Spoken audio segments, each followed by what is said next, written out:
बाकायदा आगाज़ तिलावत कलाम पाक से, और मैं कारी साहब से गुजारिश करूँगा तिलावत कलाम पाक फरमाएं। अऊज़ु बिल्लाहि मिनश्शैतानिर्रजीम बिस्मिल्लाहिर्रहमानिर्रहीम या अय्युहल्लज़ीना आमनु दुखुलू फिस्सिल्मि काफ़्फ़ा वला तत्तबिउ खुतुवातिश्शैतान इन्नहु लकुम अदुव्वुम मुबीन। ऐ ईमान वालो, इस्लाम में पूरे के पूरे दाखिल हो जाओ और शैतान के कदमों पर हरगिज़ मत चलो, बेशक वह तुम्हारा खुला दुश्मन है। सदक़ल्लाहुल अज़ीम। जी बिस्मिल्लाहिर्रहमानिर्रहीम। इससे पहले कि मैं बाकायदा जो आज की इस स्पेशल कमेटी की मीटिंग का एजेंडा है उस पे आऊँ, हम सब के लिए, मेरे लिए, आप सब के लिए ये बड़े तारीख़ी लम्हात हैं कि पंजाब असम्बली की तारीख़ में पहली बार कोई भी कमेटी जो है वो ओपन है मीडिया के लिए। पहले इन कैमरा हमारी जो स्टैंडिंग कमेटीज़ हैं, जो मुख्तलिफ़ कमेटीज़ हैं, वो हमेशा इन कैमरा सेशन करती थी।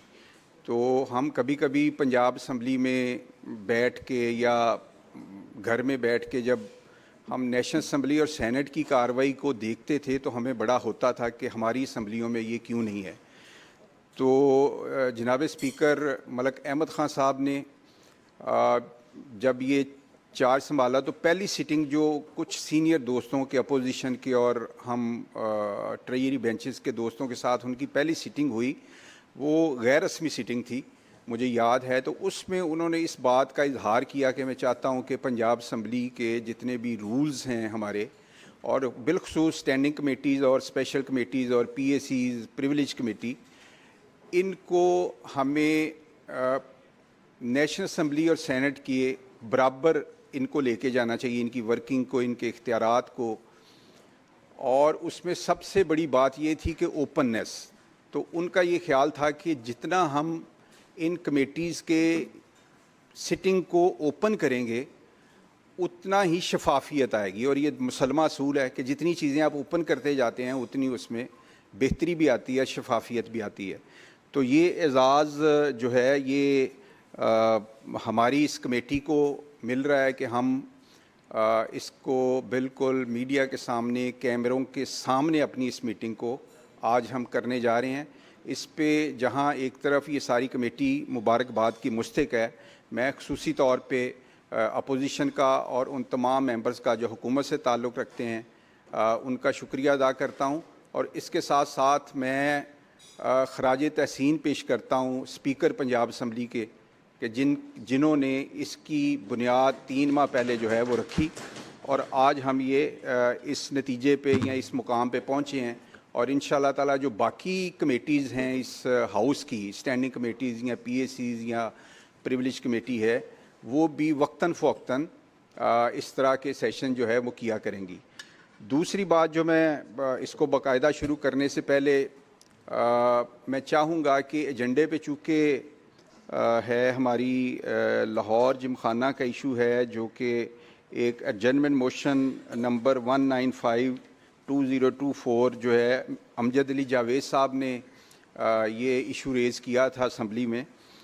तो बाकायदा इस पे गुफ्तगू जो है वो हम शुरू करेंगे। पहले अमजद साहब, आप को हम दावत देते हैं कि आपने जो privilege motion, adjournment motion house के अंदर रखी थी, उसको अगर आप दोबारा से इस कमेटी में पढ़ दें ताकि तमाम मेंबर्स को अंदाज़ा हो सके कि आपने किस इशू को हाईलाइट किया था। आपके पढ़ने से पहले मैं चाहूँगा कि यहाँ पे जो मुख्तलिफ़ पंजाब हुकूमत के डिपार्टमेंट्स की मौजूदगी है वो ज़रा अपना तारुफ़ करा दें कि वो किस किस डिपार्टमेंट से यहाँ तशरीफ़ लाए हैं कमेटी को ब्रीफ़ करने के लिए। एक एक करके ज़रा अपना तारुफ़ करा दें। जी बिस्मिल्लाहिर्रहमानिर्रहीम। Sir, Malik Abdul Waheed, member board of revenue, colonies department, Punjab. Qamar Abbas, consultant colonies department, board of revenue. Zaheer Abbas sir, secretary board of revenue. Secretary साहब कोई रह तो नहीं गया राना खालिद डिपार्टमेंट जिसको मसूद, हमने लाइजन जी officer, board of revenue. Rana Khalid Masood, liaison officer, board of revenue. हाँ sir Asif Bilal Lodhi, secretary law and parliamentary affairs, government of जी पंजाब। ठीक sir Naeem Khan, director law, law department sir. जी अमजद अली जावेद साहब। जी बिस्मिल्लाहिर्रहमानिर्रहीम। मामला ये है कि मकामी और सोशल मीडिया पर चलने वाली ख़बर के मुताबिक लाहौर जिमखाना की ज़मीन, जिसकी मार्केट वैल्यू के मुताबिक माहाना किराया 30 करोड़ रुपए तकरीबन बनता है, ये ज़मीन 417 रुपये माहाना किराया पर, ये 417 रुपये माहाना फ़ी एकड़ की बात है, किराया पर 50 साल की लीज़ पर जिमखाना को अता कर दी गई। तफसीलात के मुताबिक लाहौर के महंगे और पोश इलाके अपर माल पर वाक़या लाहौर जिमखाना, ये शहर के अमीर और एलीट फैमिलीज़ की इज्तमा गाह है। जिस ज़मीन पर जिमखाना वाक़या है ये रियासत पाकिस्तान की मलकियत है। मार्केट वैल्यू के मुताबिक इस ज़मीन का माहाना किराया 30 करोड़ रुपए बनता है। ये ज़मीन 417 रुपये माहाना किराया पर 50 साल की लीज पर जिमखाना को अता कर दी गई है। ये एक जिमखाना है। पंजाब में इस तरह के दर्जनों जिमखाने हैं और हाल ही में हुकूमत पंजाब की जानिब से पंजाब में मज़ीद जिमखाने बनाए जाने की खुशखबरी भी महंगाई के मारे हुए पंजाब के अवाम को सुनाई गई। पाकिस्तान का मरात याफ्ता तबका इस मुल्क को अपनी चरागाह समझता है और 77 साल से वसाइल की ये लूट मार जारी है। लाहौर जिमखाना की लीज़ इन सब्सिडीज़ की शाहकार मिसाल है जो इस मुल्क के अमीरों को दी जाती हैं और गरीबों के लिए टैक्स द टैक्स और मिनी बजट। इस खबर के मंजर पर आने से महंगाई के मारे अवाम में शदीद गमो गुस्सा पाया जाता है। जी बहुत शुक्रिया। ये चूँकि स्पेशल कमेटी है तो ये स्पेशल कमेटी के रूल्स ये हैं कि अगर कोई इंतहाई इम्पॉर्टेंट इशू हाउस में सामने आ जाए तो स्पीकर साहब को ये इख्तियार है कि वो उस स्पेसिफ़िक इशू के हवाले से वो कोई भी स्पेशल कमेटी तश्कील दे सकते हैं। और उन्होंने ये स्पेशल कमेटी जो है इसको तश्कील दिया स्पेशल कमेटी नंबर 6 को। आज ये बड़ी अहम बात है कि ये जो केस हमारे सामने है, अभी इसकी डिटेल सामने आएंगी, लेकिन जितना इस तरीके इल्तवाए कार जो अमजद अली साहब किया उससे जो हमें बज़ाहिर लग रहा है ये इस मुल्क की अशराफिया और रियासत का जो गठजोड़ है, किस तरह से इस मुल्क की अशराफिया और रियासत कह लें, हुकूमत ज़्यादा मुनासिब लफ्ज़ होगा, और ये कोई किसी एक हुकूमत की दास्तान नहीं है, ना ये किसी एक डिपार्टमेंट के किसी एक ऑफिसर की दास्तान है। ये 70 साल की दास्तान है कि किस तरह से इस मुल्क की अशराफिया पूरा कब्ज़ा करके इस मुल्क को जिस नहज पे आज पहुंचा दिया है, उसकी एक बड़ी क्लासिकल एग्जांपल है ये जो लाहौर जिमखाना है। अभी इसकी जो तफसीलात आपके सामने आएंगी वो काफ़ी होशरबा में मेरे ख़्याल में वो तफसीलात होंगी कि इस मुल्क में और लाहौर शहर में ये कहीं पंजगोर में या कहीं दूर दराज इलाके में ये वारदात हो रही होती तो शायद हमारी नज़रों से उस तरह उज्जल ही रहती। लेकिन लाहौर शहर में ये जो पिछले 70 साल से जिमखाना के नाम से जो स्टेट लैंड के साथ, जो वसाइल के साथ और जिस इस स्टेट लैंड से जो रेवेन्यू इस कौम को मिल सकता था उससे महरूम रखने के लिए क्या कुछ मुख्तलिफ़ दहाइयों में किया जाता रहा, और उसमें तमाम हुकूमतें जो हैं वो उसमें उनका अरसा इक़्तिदार शामिल है। तो आज हम इस इशू को, इसकी तारीख़ी अहमियत के पेश नज़र इस इशू को पंजाब के अवाम के सामने लाना चाहते हैं और इसमें हम किसी तासुब का शिकार भी नहीं होंगे। मेरे इब्तदाई रिमार्क्स लगता है कि शायद मैं किसी तासुब का के ज़ेर असर हूँ, लेकिन ये कमेटी जो है बिल्कुल मेरिट के ऊपर तासुब का शिकार हुए बगैर हम इस केस को देखेंगे। जहाँ जिमखाना का मेरिट बनता होगा वहाँ हम उसको सपोर्ट करेंगे, और जहाँ चीज़ें खुल के सामने आएंगी कि किस तरह से हुकूमत पंजाब की लैंड का मिसयूज़ हुआ है, वहाँ हम उसको रोकने की भी पूरी कोशिश करेंगे इंशाअल्लाह ताला। और मैं अब अमजद अली जावेद साहब को कहूँगा कि अपनी इस तहरीक के हवाले से अगर कोई ओपनिंग रिमार्क्स देना चाहें, उसके बाद फिर ये हम आपके रिमार्क्स के बाद डिपार्टमेंट से एक एक करके उनका नुक्ता नज़र लेंगे, और उसके बाद हाउस ओपन होगा। जो भी मेंबर कोई इस हवाले से सवाल करना चाहे वो चेयर से इजाज़त लेके वो मुतलका डिपार्टमेंट से अपना सवाल उनके सामने रख सकता है। जी शुक्रिया जनाब चेयरमैन। असल में ये पूरे पंजाब के अंदर एक इशू चल रहा था इस वक्त, हर तरफ अफरा तफरी है और लोग परेशान हैं कि बोर्ड ऑफ रेवेन्यू ने एक पॉलिसी इंट्रोड्यूस करवाई कि जो भी स्टेट लैंड है, हमारे लोग जो माइग्रेट होके आए या पहले थे, वो जहाँ जहाँ उन्हें कोई जगह मिली वो अपनी कोई दुकान अपनी गिरा से बना के बैठ गए। महकमे ने एक उनके साथ किराएदारी का एक एग्रीमेंट किया, उस पे उसने किराया देना शुरू कर दिया। हर साल 10% जो एक कानून था उसके मुताबिक उसकी तोसी भी होती रही। तो अब अचानक महकमे को याद आया कि चलो और किसी पे बस नहीं चलता, ये गरीब लोग हैं, छोटे लोग हैं, तो इनको जो है निशाना बना लिया जाए। तो जो मैं अज्यूम करता हूँ कि हुकूमत को बताया गया होगा कि जी हम इतने अरब रुपया यहाँ से इकट्ठा कर लेंगे, तो हुकूमतों को पैसे तो चाहिए होते हैं, तो उन्होंने भी मंजूरी दे दी।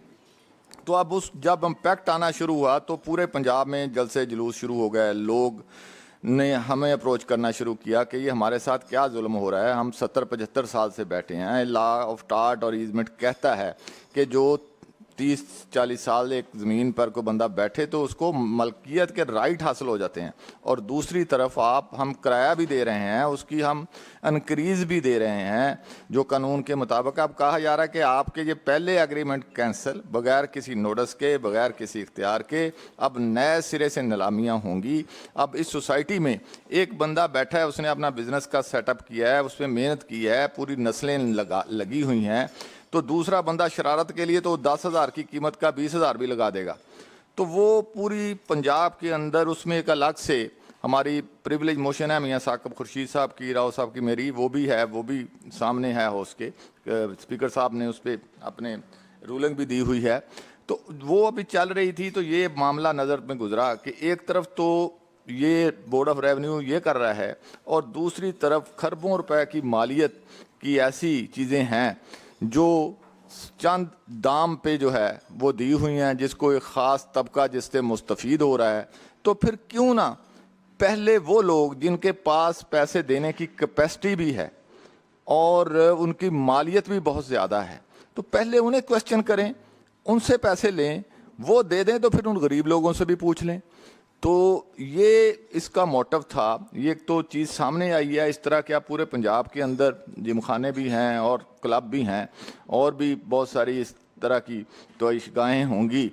तो मेरा यही इशू है कि इसको देखा जाए, क्या वहाँ जो ये स्पेशल उन पे कर्म नवाजी की गई कि 2000 में ये एग्रीमेंट एक्सपायर होना था, लीज एक्सपायर होनी थी, तो 4 साल पहले ही क्या उसमें ऐसी बात आ गई कि 4 साल पहले ही आपने वो जो है वो अनायत फरमा दी लीज उसकी नए सिरे से 50 साल के लिए।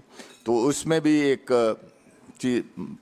तासर है कि उसमें कोई ख़ास अनायत ही की गई है, और बाकी ये चीज़ें हैं, इसको उसकी टर्म्स एंड कंडीशंस क्या हैं, क्या उस पर अमल हो रहा है, क्या वो मार्केट के मुताबिक है।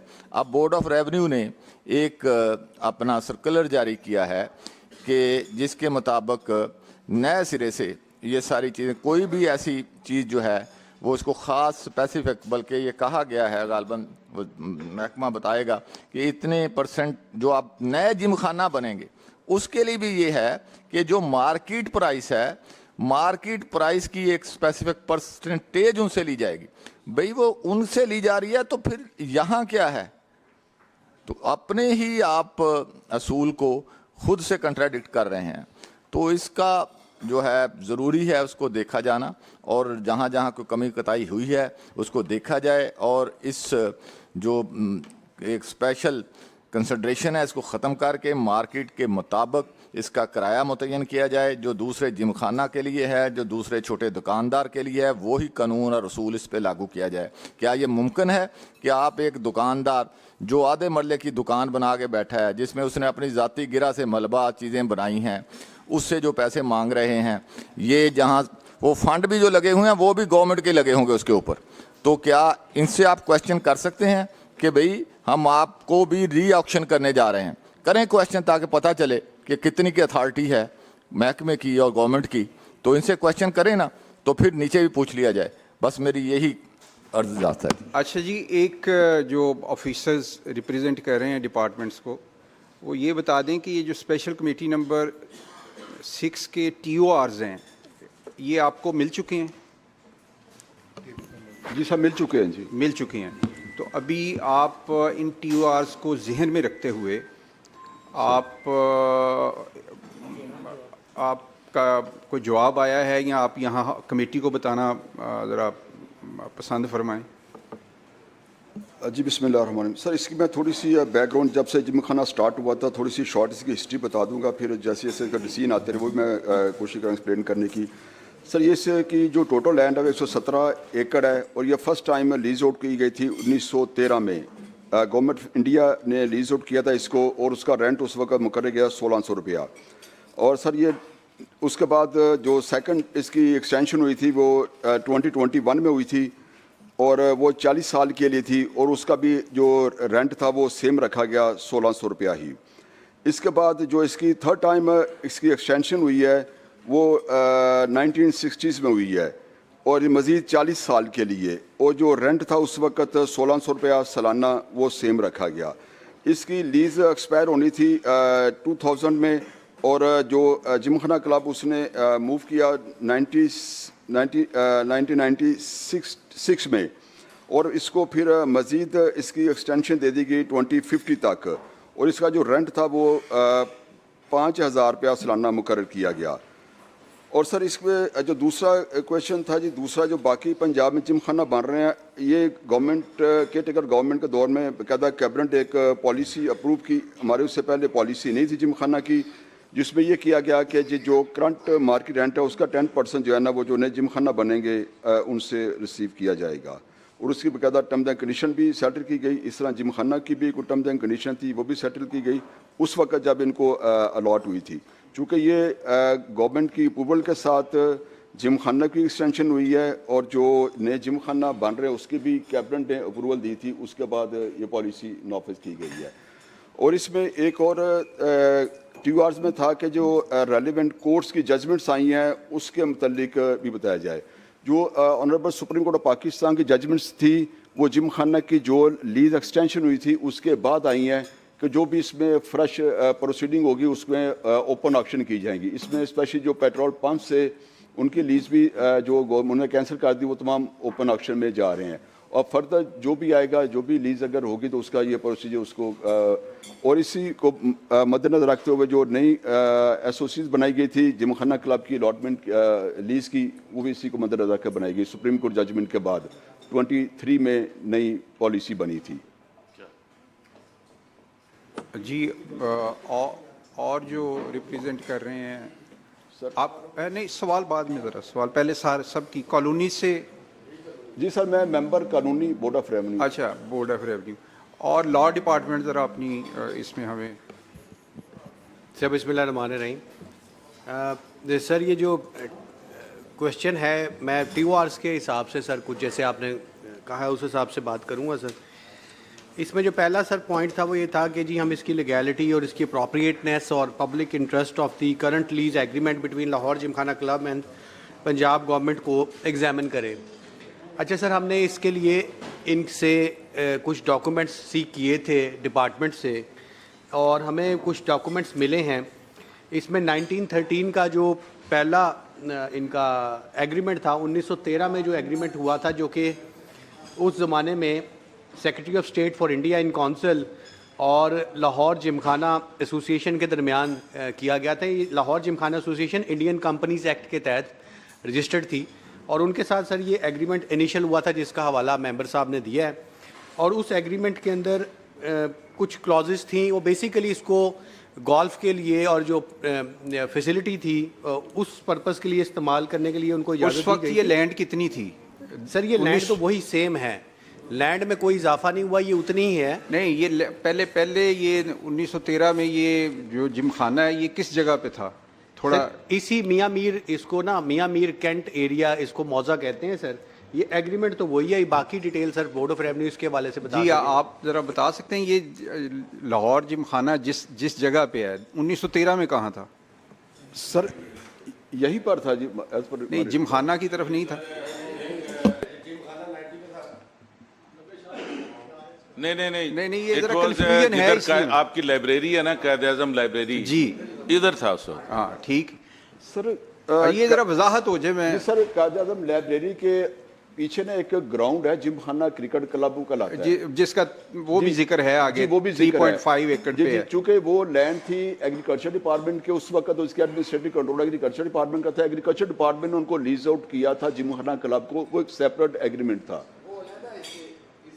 जी, इससे अलहदा वो जिमखाना क्रिकेट ग्राउंड बाग जना कायद-ए-आज़म लाइब्रेरी के पीछे अंदर ही जाके है, उसी प्रेमिसेस के अंदर है और वो एग्रीकल्चर डिपार्टमेंट के एडमिनिस्ट्रेटिव कंट्रोल में था। उन्होंने नहीं, lease out आप किया। ये कह रहे हैं कि जहां इस वक्त जिमखाना का मेन प्रेमिसेस है सर उसी जगह 1913 में भी इसी जगह पे इसी जगह पर था। ये जरा सोच लें, इसको जरा देख लें। ये officer is not well versed with it.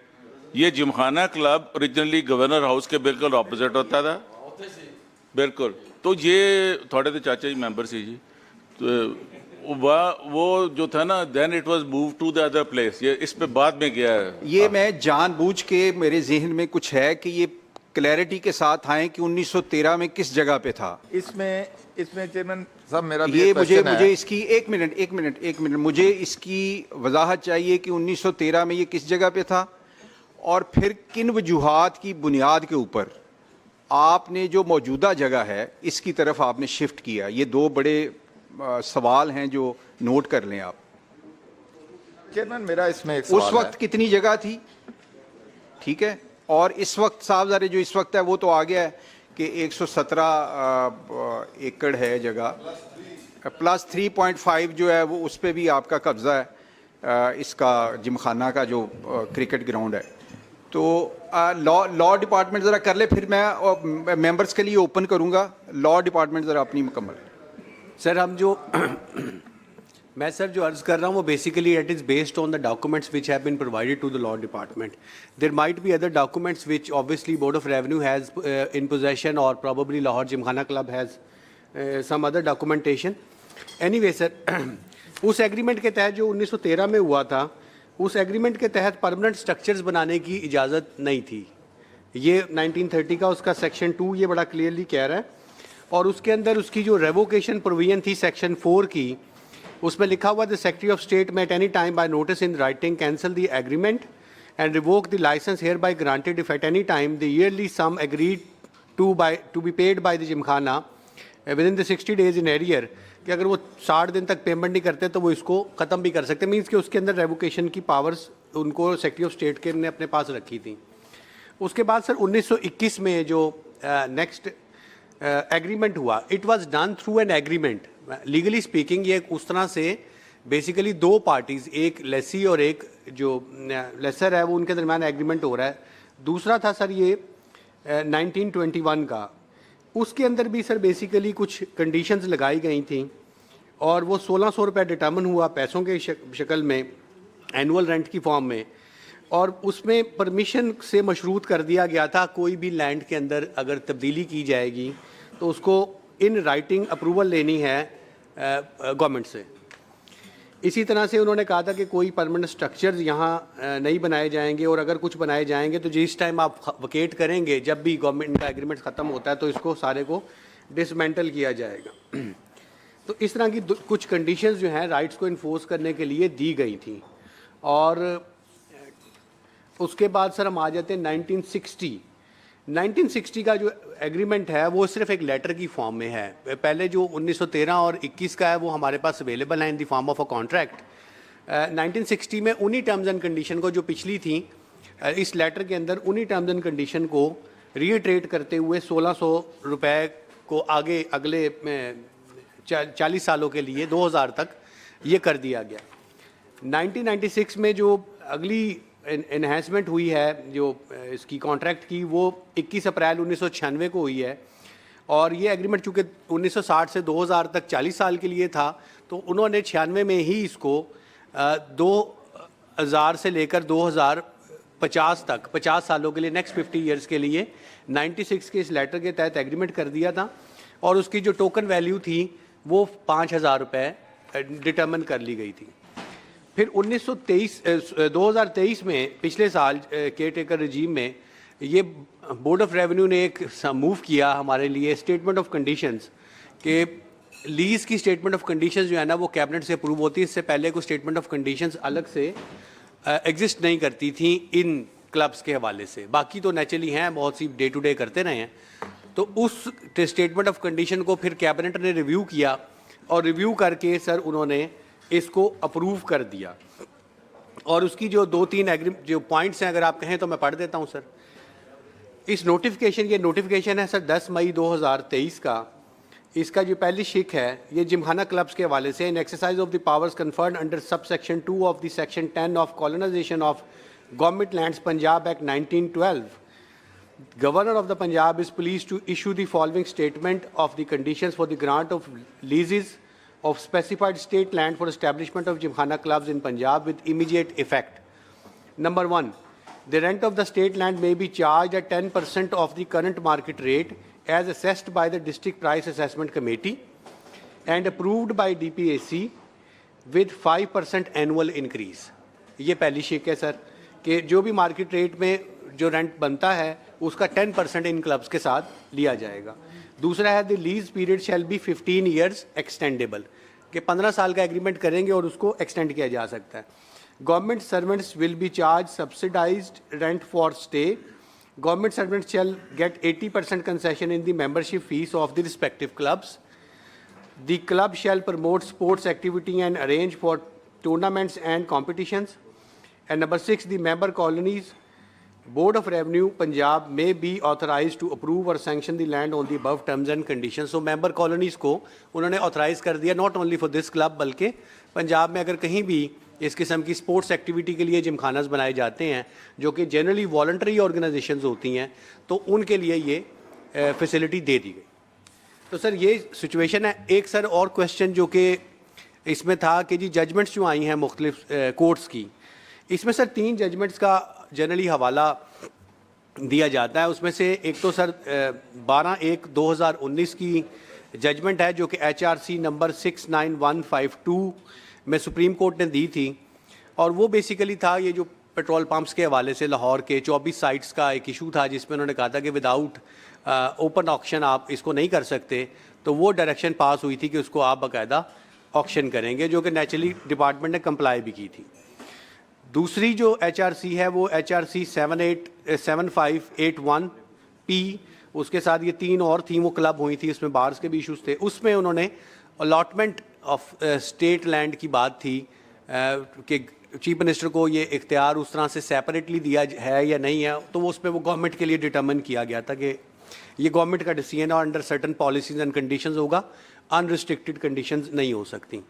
और इसी तरह से 8/4/2014 को भी फिर एक सिविल पिटीशन का हवाला आता है, वो भी इसी किस्म की उसके भी कॉन्सिक्वेंसेस हैं कि जनरली वो ये है कि आप प्रिंसिपल जो ले किया गया कि जब भी लीजेस दी जाएंगी वो ओपन ऑक्शन के थ्रू होंगी। This is the settled principle now.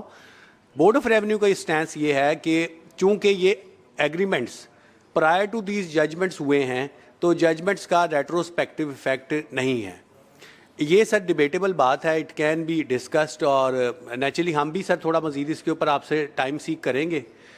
इस वक्त तो हतमी तौर के ऊपर चूँकि एक लिटिगेशन का मैटर है तो मैं रिक्वेस्ट करूँगा कि एडवोकेट जनरल साहब से भी हम इस इशू के ऊपर ज़रूर राय लें। एडवोकेट जनरल हमें इस मामले में थोड़ा सा मज़ीद गाइड कर सकेंगे। मेहरबानी सर।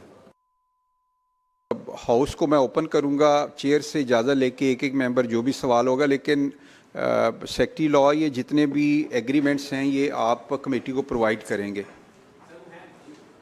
जो है, जितने दो भी एग्रीमेंट्स हैं, 1913 से लेके सब जो हैं, सब मेंबर्स कमेटी का आएगा तो सब मेंबर। With your permission, अच्छा जी, Chairman साहब, with your permission. गिलानी साहब।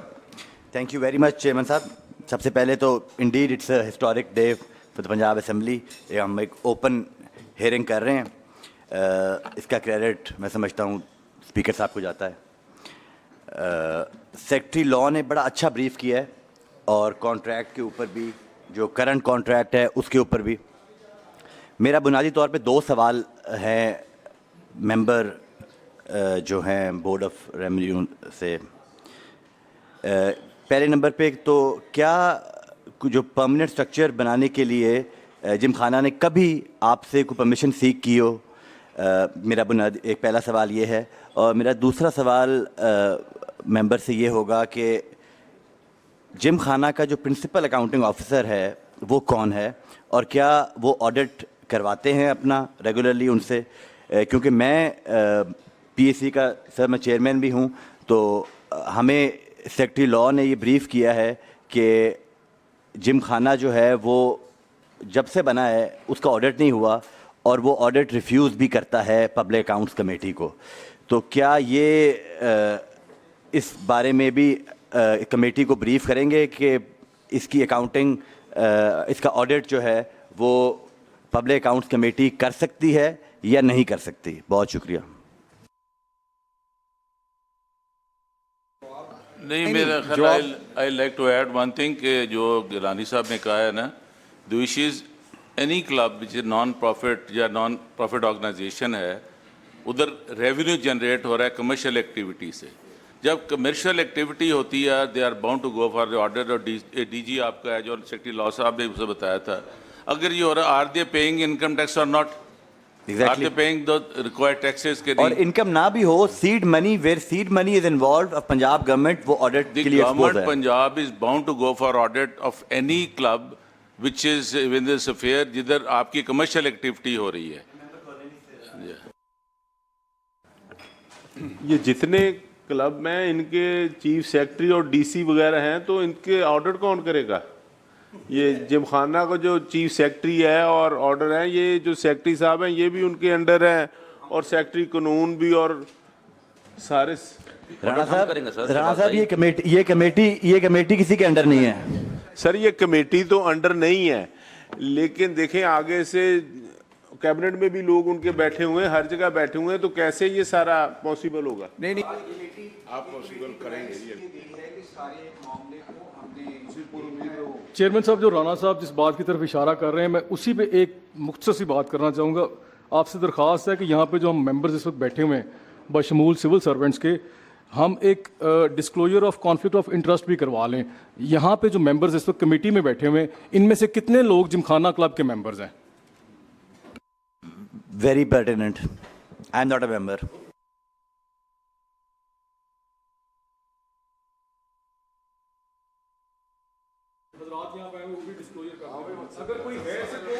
नहीं है sir, I am not a member. Rana Aftab साहब ने बस एक कॉन्फ्लिक्ट ऑफ इंटरेस्ट जो होता है that is true. Being a member of the club is not a disqualification, truly speaking. The point ये इसको जो बोर्न ऑफ कंटेंशन इज कि जो उसकी कमेटी ऑफ मैनेजमेंट है या उसके जो उनको इजाज़त देते हैं, जब वो इजाज़त, that is a conflict of interest. इसका मेंबर होना इज़ नॉट ए इशू के कोई भी हो सकता है। मैं आपको इधर अभी आई हैव सीक परमिशन के जी बाद में मैं आपको फैसलाबाद के क्लब का बात करूँ। आप देखें यहाँ तो कोई चीज़ है अप्रूवल, चलें कोई 5000 की है। चुनाव क्लब फैसलाबाद 72 कनाल्स में है and without approval, without lease, nothing of that sort. और under which law the deputy commissioner can be president, because under the Civil Servant Act 2017 this is not their duty, because उसमें लिखा है the deputy commissioner cannot be a president of any NGO or profit। तो ये तो वो तो president बन जाते हैं। यहाँ तो चलें कोई कमेटी होगी, उसको आप बिल्कुल जायज़ बात है कि प्राइम लैंड है, इस पर आपके इसको ऑक्शन करें, जो भी करें, मगर it should be across the board. बाकी जो मैं बताऊंगा आपको वो देखेंगे उसके बाद, that is also very serious issue. जी अमर, आप दोबारा कुछ कहना है? एक मिनट। मैं सिर्फ, मेरा सवाल सिर्फ इतना सा था, डिस्क्लोजर कर दें, इस पे हमें डिबेट करने की जरूरत नहीं, सिर्फ ऑन रिकॉर्ड ले आए, ऑन रिकॉर्ड ले आए बस इसको। अच्छा, इसमें एक तो ये है, एम्बर ने ना बड़ा वैलिड क्वेश्चन रेज किया है। जब हम ये ले रहे थे, अब मैं चूँकि ओपन कैमरा भी है, ये जब ले रहे थे तो बहुत सारे मेंबर्स का ये ख्याल था कि ये एडजर्नमेंट मोशन इसलिए आई है कि शायद हम में से कुछ मेंबर्स जिम खाना क्लब की मेंबरशिप चाहते हैं। बड़ा क्लैरिटी के साथ दोस्तों को याद होगा, चूँकि मैं भी उसमें शामिल था, मेरा नाम है उसमें, तो मैंने हाउस में खड़े होकर कहा था, अपनी हद तक मैंने कहा था कि मैं पॉइंट इसलिए रेज़ कतन नहीं कर रहा कि कोई मेंबरशिप की ख्वाहिश है, और ज़िंदगी में इसको रेज़ करने के बाद कम अज़ कम लाहौर जिमखाना क्लब की मेंबरशिप नहीं लूँगा। ये मैंने हाउस में ये वादा किया था कि ये रेज़ करने के बाद मैं लाहौर जिमखाना की मेंबरशिप नहीं लूँगा अगर ऑफ़र भी हो। तो ये अब इसमें TOR में जो आखिरी पॉइंट है 9 नंबर, मेंबरशिप क्राइटेरिया, ये जब चूँकि मैंने आज ही देखा है तो मैं इसको TOR में रखा गया है। इससे भी ये तासुर बन सकता है कि शायद हम में से कोई मेंबर या हम सब मेंबरशिप लेना चाहते हैं।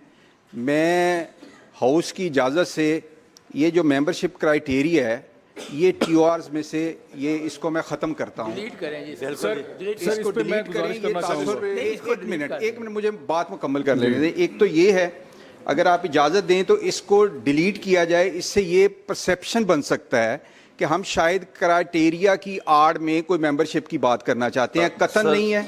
मैं एक मिनट। दूसरा ये है कि भट्टी साहब ने बड़ा अच्छा पॉइंट, मेरी पर्सनल राय ये है, बाकी जिस तरह कमेटी कि मेंबरशिप इस वक्त जिसकी है वो थोड़ा या बहुत जिमखाना का बेनिफिशरी है।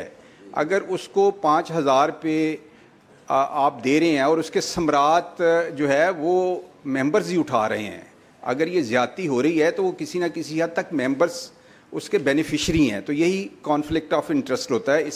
इससे ज़्यादा की तारीफ़ मुझे तो पता नहीं है कि अगर आप किसी चीज़ के बेनिफिशरी हैं तो फिर आप जो है उसमें उस जद में आ जाते हैं।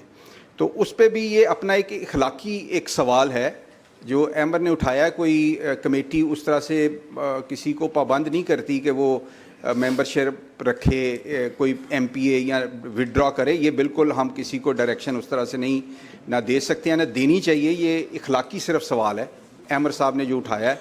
तो अभी जावेद साहब आप कोई बात करना चाह रहे हैं? जी सर, बहुत शुक्रिया सर। सबसे पहले तो मैं आपका भी शुक्रिया अदा करता हूं और खराज तहसीन पेश करता हूं मलक साहब को, स्पीकर साहब को, जिनकी वजह से आज हम यहाँ पे स्पेशल कमेटी में इकट्ठे हुए हैं। और प्राइम मूवर जो हैं हमारे अमजद जावेद साहब और रौकाशिफ साहब, इनको मैं खराज तहसीन पेश करता हूँ कि इतना बड़ा हमारे लिए जो बहुत एस्टॉनिशिंग था कि इतना बड़ा मसला वो असम्बली में लेके आए और हम भी शरीक हुए उसमें। लेकिन सर यहाँ पे मैं बात शुरू करने से पहले ये इतना कहूँगा कि डिपार्टमेंट को या कॉलोनी डिपार्टमेंट को हमें दो चीज़ें ज़रूर प्रोवाइड करनी चाहिए सारी कमेटी को। एक तो जितनी पॉलिसीज़ आज तक गवर्नमेंट लैंड्स के बारे में बनी हैं उनके बारे में कि वो हमारे पास पॉलिसीज़ हों, हम उसको तकाबली जायज़ा ले सकें। दूसरा सर, अंडर विच लॉ ये मुख्तलिफ औकात में मुख्तलिफ लॉज थे और वो जिन जिन लॉज को तहत वो बनती रही हैं वो हमें उनकी कॉपीज़ दे दें। दूसरा सर, ये गवर्नमेंट लैंड्स के बारे में जो पॉलिसीज़ हैं क्या ये तमाम लोगों के लिए एक है या सिर्फ ये प्रिविलेज क्लास के लिए डिस्क्रिमिनेटरी नहीं है? इसका हम इनसे जवाब लेना चाहेंगे। ये किस बुनियाद पे हर डिस्ट्रिक्ट लेवल पे ये एस्टेब्लिश किए जा रहे हैं जिमखाना? क्या ये पब्लिक इंटरेस्ट में है? किस पब्लिक इंटरेस्ट की वजह से वहाँ पे ये गवर्नमेंट की लैंड्स या गवर्नमेंट की प्रॉपर्टीज़ वहाँ पे बनाई जाएंगी या उस पर पब्लिक एक्सचेकर खर्च होगा? इसी तरह क्या इस जिमखाना में जो कंस्ट्रक्शन हुई है अगर उसकी अप्रूवल ली गई है उसके मैप्स की, उसकी कंस्ट्रक्शन करने की पहले, फिर वो मैप्स जो हैं लोकल काउंसिल से या अपनी म्यूनसिपल कॉरपोरेशन से या एलडीए से उसकी कंस्ट्रक्शन का क्या इन्होंने कोई फीस दी है और वो कब अप्रूवल ली गई है, हमें उसके रिसीट्स और उसकी अप्रूवल्स की डिटेल चाहिए होगी कमेटी को। उसके अलावा सर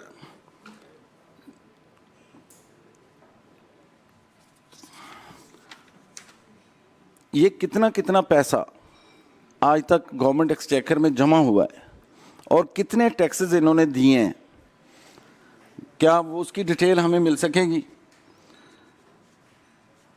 ये जो एग्रीमेंट्स हुए हैं ये क्या वो पहले 1912 में 13 में हुआ, वो किस लॉ के तहत था, 1921 में किस लॉ के तहत था, 1937 एक्ट के बाद जब लेजिस्लेटिव असेंबलीज बनी थी क्या वही लॉज कैरी आउट किए गए थे? क्या 47 के बाद उनको किस लॉ के तहत उनको किया गया था कि ये लीगल हैं? क्या उसी तरह से जो करते हुए ये अंडर जो जजमेंट्स भी आई, क्या आज तक हम उन पे अमल दरामद करने में कामयाब हुए? मैं यहाँ पे 2 मिसालें और अर्ज़ करूँगा। जब हमारा कोई प्राइवेट आदमी या कोई काश्तकार या गवर्नमेंट की लीज शुदा ज़मीन पे काश्त करता है, वो 10 साल 5 साल लगा के अपनी मेहनत से उसको आबाद कर लेता है, अचानक उसकी लीज़ कैंसिल कर दी जाती है। मुझे मुजफ्फरगढ़ के, डेरा गाजी खां के और जंग के वहाँ के कुछ लोगों का पता है जिन्होंने फिशरीज़ के नाम पे वो रकबा लेके उसको आबाद किया जो किसी और तरह इस्तेमाल नहीं हो सकता, लेकिन वहाँ पे जाके गवर्नमेंट कब्ज़ा कर लेती है उनकी, जब फसल तैयार होती है, जब फ़िश तैयार होती है कि नहीं जी ये तो हमारी है, और उनकी लीज़ कैंसिल कर दी जाती है। वहाँ पे एक और पहलू से उनको तंग किया जाता है। फिर हम यहाँ पे भागते हैं, पिछले 10 सालों में कई दफ़ा वो मामलात यहाँ पे हमारे प्रोविंशियल गवर्नमेंट्स के पास आते हैं, इनके senior member board of revenue के पास आते हैं, मेंबर कॉलोनी के पास आते हैं, फिर वहाँ से कुछ शफकत हो जाती है थोड़ा बहुत, फिर या कोर्ट्स के ज़रिए वो स्टे लेके वो काम जारी रखते हैं। उनको तो ये सहूलत हासिल नहीं है, जबकि यहाँ पे 50-50 साल के लिए लीज़ दे दी जाती है। तो मैं इस हवाले से चाहूँगा कि ये हमारी इंक्वायरीज जो हैं छोटी छोटी जी, इसमें चूँकि मेंबर्स बड़े वैलिड सवाल उठा रहे हैं, तो अभी गिलानी साहब ने 1-2 सवाल उठाए थे, उनका जवाब ज़रा आपसे मैं। जी सर, गिलानी साहब के मेन 2 क्वेश्चन थे। एक तो जो था कि जो वहाँ स्ट्रक्चर बने उसकी अप्रूवल किसी कॉम्पिटेंट फोरम से ली गई है कि नहीं। सर गिलानी साहब के 2 क्वेश्चन थे। उसमें पहला तो ये क्वेश्चन था कि जो स्ट्रक्चर वहाँ पर बनाया गया उसकी अप्रूवल किसी कॉम्पिटेंट फोरम से ली गई है कि नहीं। सर वो तो हम उनसे पूछ के, चूँकि उन्होंने एक टीएमए से या डिस्ट्रिक्ट काउंसिल से उसकी अप्रूवल लेनी हो, जब मैप बनवाते हैं अप्रूवल करवाते हैं तो वो कॉन्ट्रैक्ट हमारे पास है, उसकी अप्रूवल हमारे पास नहीं, हमसे नहीं ली उन्होंने, हमसे अप्रूवल।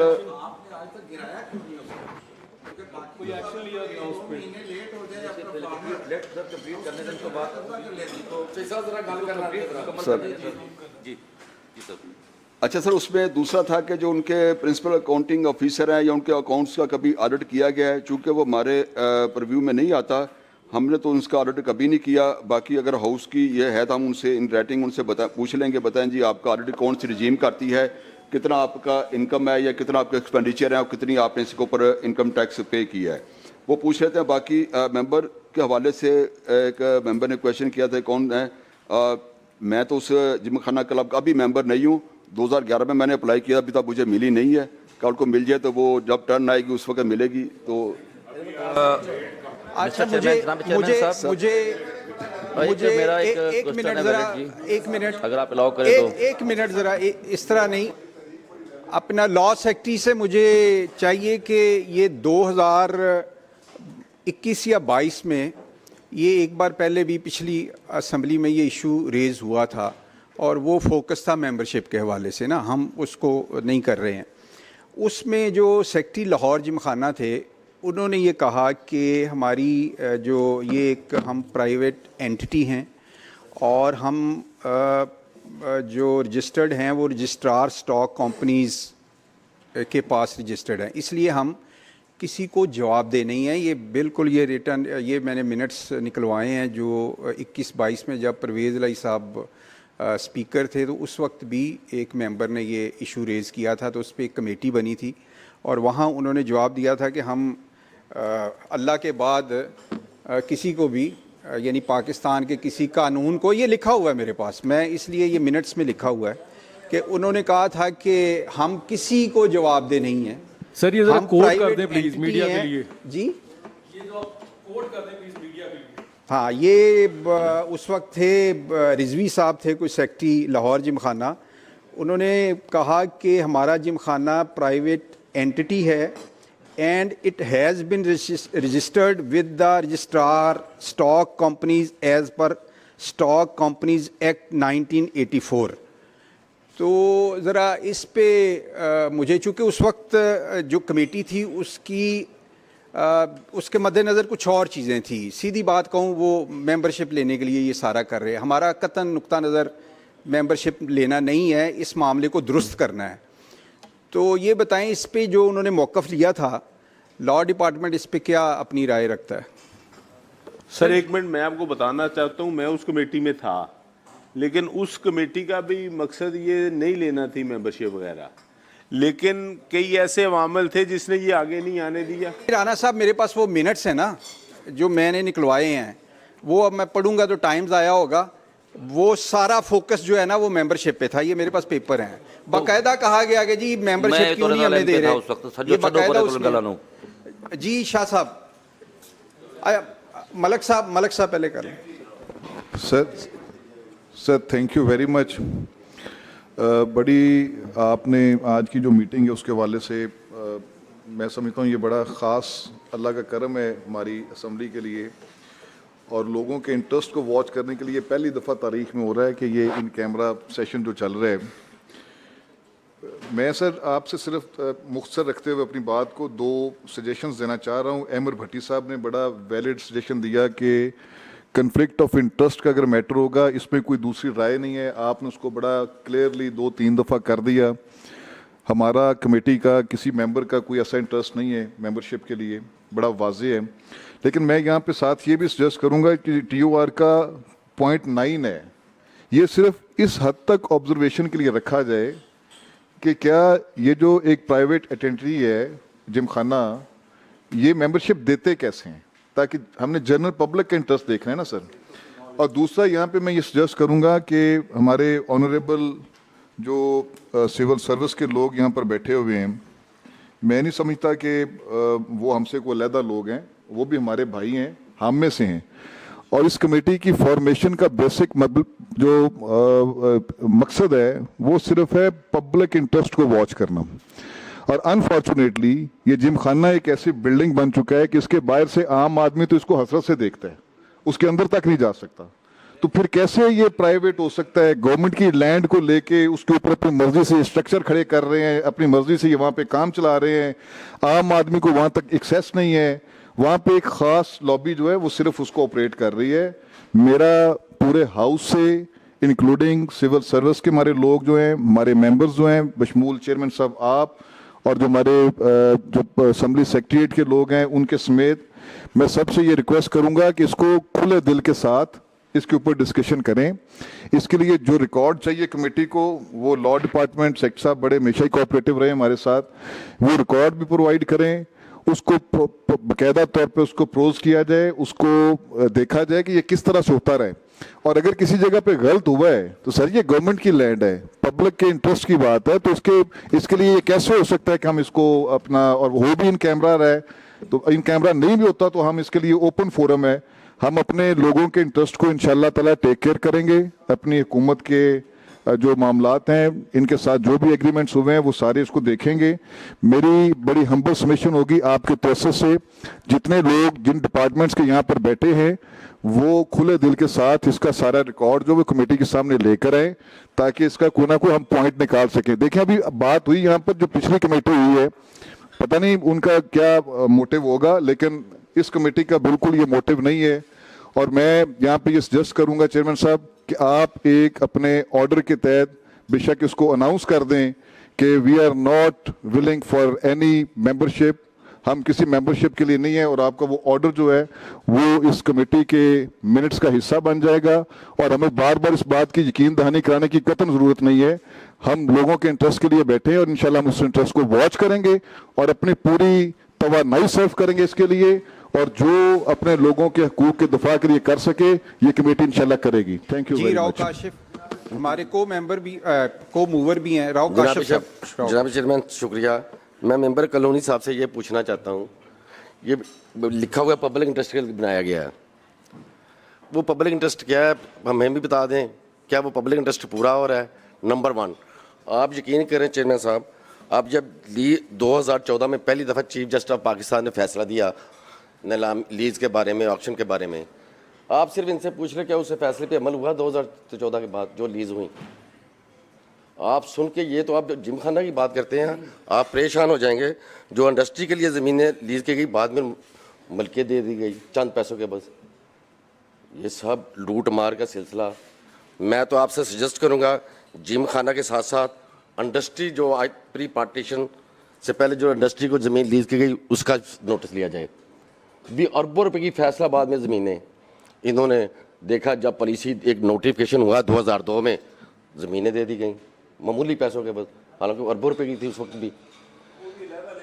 जी उसमें नहीं आपके मिनट्स में आ जाएंगे सिर्फ बात। ये पूछें, ये बड़ी अच्छी बातें करते हैं ब्यूरोक्रेटिक स्टाइल में गुफ्तगू है भी जी परमानेंट स्ट्रक्चर इन्होंने बिल्कुल जो तैयार करके लेके आए ना TOR के जवाब, ये मेंबरशिप का दिया, ये हमें मोटिवेशन दी है भाई ये भी हो सकता है। मैं तो ये समझता हूँ। नंबर 2 ये परमानेंट स्ट्रक्चर, आज तक सब जो एग्रीमेंट लीज में लिखा हुआ था भी परमानेंट स्ट्रक्चर नहीं बना सकते, क्या किसी ने ये नोटिस लिया? क्यों बना, किस मकसद के लिए बना? जिस मकसद के लिए पहले दिन लीज हो क्या वो मकसद पूरा हुआ? तो मेरी आपसे हम्बर रिक्वेस्ट है इसे ज़रा सख्ती से देखा जाए, क्योंकि पंजाब की ज़मीनें आम जिम्मेदार हो, आम दुकानदार हो, उन पे तो ये इतनी सख्ती कर देते हैं मेंबर कॉलोनीज या पूरा डिपार्टमेंट, जिस तरह पता नहीं कि पाकिस्तानी शहरी नहीं किराए के बेचारे। चौधरी अमजद जी साहब ने सही कहा भी किराए के लोगों ने खुद बेचारे दुकानें तामीर की। जब एक आदमी 70 साल से बैठा हुआ है, इन्हें फ़ौरन याद आ जाता जी ये पंजाब। ये एक दफ़ा मैं चीफ मिनिस्टर की मीटिंग में था, मुबारक हो, क्या हुआ जी? अरबों रुपए की ज़मीन छड़वा ली गई। मैंने चीफ मिनिस्टर साहब से कहा है भी चीफ सेक्रेटरी को कहें ये ज़मीन सेल कर दी जाए, दोबारा कब्जा ना हो जाए। ये किस तरह करते हैं? फर्ज करें ये टेबल है, ये कमर्शियल रेट लगाते हैं टेबल का, लाख रुपये मरला, कागज़ों में सिर्फ हेर फेर करते हैं अरबों की ज़मीन। आज तक वो अरबों ज़मीन की करोड़ों इंक्रोचमेंट ऑपरेशन पे लग गए, ज़मीन नहीं मिली गवर्नमेंट को। इसी तरह यही सिलसिला है।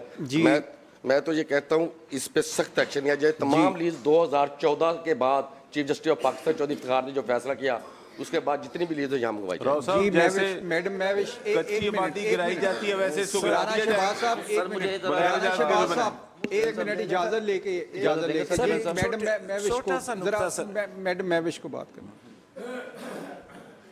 बिस्मिल्लाहिर्रहमानिर्रहीम।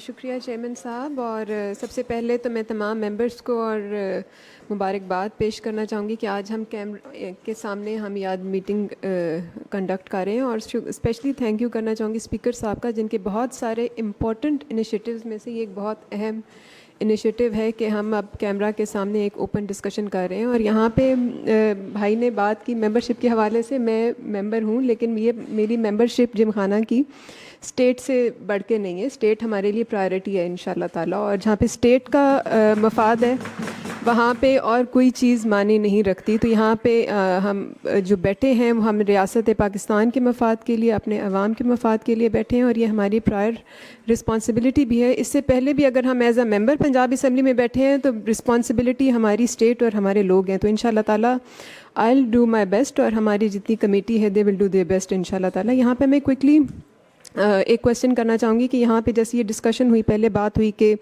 पहले ये जिमखाना की जो बिल्डिंग थी ये ऑपोजिट गवर्नर हाउस थी, तो मैं ये पूछना चाहूँगी कि ये कब शिफ्ट हुई एट दिस करंट प्लेस, और जब ये शिफ्ट हुई थी तो इसकी कितनी लैंड थी? डे 1 से इन्होंने इतनी लैंड एक्वायर की है या ओवर द टाइम इन्होंने एक्वायर की है? और अगर ओवर द टाइम की है तो कब कब कैसे कैसे ये लैंड एक्वायर हुई? Thank you very much. जी डॉक्टर साहब, मैं जी इसमें इतनी गुजारिश करना चाहूँगा, सब साहबान बड़ी अच्छी गुफ्तगू कर रहे हैं। कि ये जो हमारा मादत खाना रवैया है, हम बातें करते हैं कि ये मेंबरशिप देखें जी, वहाँ पे उनकी शक्लें और तरह की नहीं है जो मेंबर बने हुए हैं, वो हमारे जैसे ही हैं, बल्कि हम में से कुछ लोग उनसे बेहतर होंगे। तो इस मादत खाना रवैया को छोड़ के आप असल मकसद की तरफ आएँ। ना वो कद में इतने बड़े लोग हैं, वो अख्तियारात में उनकी यूनिटी है, हम में यूनिटी नहीं होती। तो वो असल तो हमारा रोल है कौम की खिदमत के लिए, उसके टैक्सेस लेने के लिए। ये उसके जो लोग उधर बन के बैठे हैं वो उन टैक्सेस को चोरी कर रहे हैं, कौम के साथ ज़्यादती कर रहे हैं। हम इस तरफ आएँ कि वो कर क्या रहे हैं, वो एक जो पड़ी है कि वो जो जवाबदेही किसी को नहीं है, तो फिर उस पर गौर करने की ज़रूरत है कि वो क्यों नहीं है, उसको तलाश के। अगर वो जवाबदेही नहीं तो हम अपना ये क्यों वक्त ज़ाया कर रहे हैं और बातें कर रहे हैं। नहीं, वो बिल्कुल जवाबदेह हैं। ये लीज एग्रीमेंट ख़त्म हो सकता है, ये हमारा इख्तियार है, यानी इस तरह नहीं है। हमारे अख्तियार को गैर मौसर भी इन्हीं लोगों ने बनाया हुआ है जो कि उधर बैठे हैं। समीर साहब देखें, इस जो सॉरी चेयरमैन साहब, मैं अर्ज़ करूंगा कि ये बहुत से मेंबरान ने बहुत सी राय दे दी, तो अब हमें इन रायों को ये गुफ्तगू की ज़रूरत नहीं है, ये तमाम डिस्कशन हो चुकी है। अब आप तजवीज़ पे आएँ। मेरी पहली रिक्वेस्ट ये है सर कि इस मीटिंग में मैं आपको तजवीज़ पेश करता हूँ आपके हुक्म से, आप इस पर ऑर्डर जारी करें कि जिम खाना को फौरी नोटिस जारी किया जाए कि उसने बिल्डिंगें जो हैं जो बनाई हैं क्यों बनाई हैं, और उन बिल्डिंगों का जवाज़ क्या है। जिम खाना खुद अपना जवाब पेश करे, और अगर नहीं है तो उनको उसे गिराए जाने का हुक्म जारी करें आप। ये पहला आपका एक्शन होना चाहिए। और सेकंड एक्शन ये है, क्योंकि अगर उन्होंने जो काम गवर्नमेंट की मर्जी के खिलाफ किया है तो उसका वो जुर्माना कम से कम अदा करें अगर वो बिल्डिंग नहीं गिरती। तो दूसरी बात सर, दूसरी बात यह है कि जो आपने मेंबरशिप क्राइटेरिया मेरे भाई मलिक ने जो है वो डिफाइन किया है, आपने भी कहा था, ये लोग 8-8 साल, जैसे अभी हमारे सेक्रेटरी कॉलोनीज ने बताया, ये लोग 10-10 साल तक लोगों के रकबों को, पैसों को अपने पास बाउंड रखते हैं, उन पे प्रॉफिट लेते हैं और फिर कहते हैं कि हम नॉट प्रॉफिट एक्टिविटीज़ हैं। आपने से 50, 60, 70, 80 लाख रुपए ले लिया, 10-10 साल उनको बाउंड रखा, उसके बाद आपको मेंबरशिप एक्सेप्ट की या रिजेक्ट की, ये इनकी मर्जी है। तो सर ये भी ज़रूरी है ताकि पता लगे इनका सोर्स ऑफ इनकम कितना है, इनका पैसा कितना आ रहा है और गवर्नमेंट कितना टैक्स दे रहे हैं।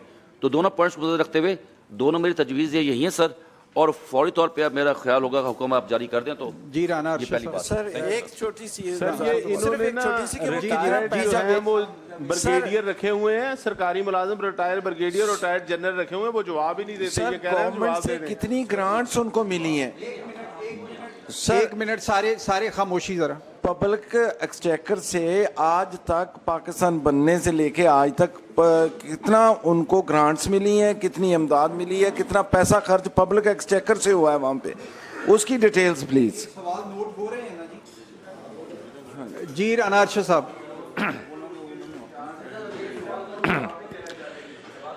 जी जनाब चेयरमैन साहब, thank you very much. First of all तो मैं स्पीकर साहब और चेयरमैन साहब और मूवर जवेद साहब का शुक्रिया अदा करता हूं कि बहुत अच्छा क्वेश्चन है।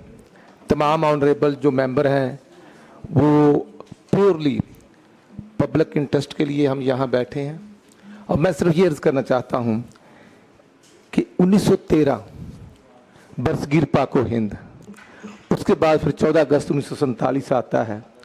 तो आया जिस तरह ये जिम खाने के हकूक़ या मेंबरों का स्ट्रक्चर और उनका प्रोसीजर नॉमिनेशन का, वो वही रहा पाकिस्तान बनने से पहले और पाकिस्तान बनने के बाद, कि वो एक स्पेशल मखलूक थी कि जो पहले मेंबर बन सकते थे और फिर हम अलहदा हो गए, लाखों कुर्बानियां हुई, लेकिन वो कानून, वो स्ट्रक्चर तब्दील नहीं हुआ।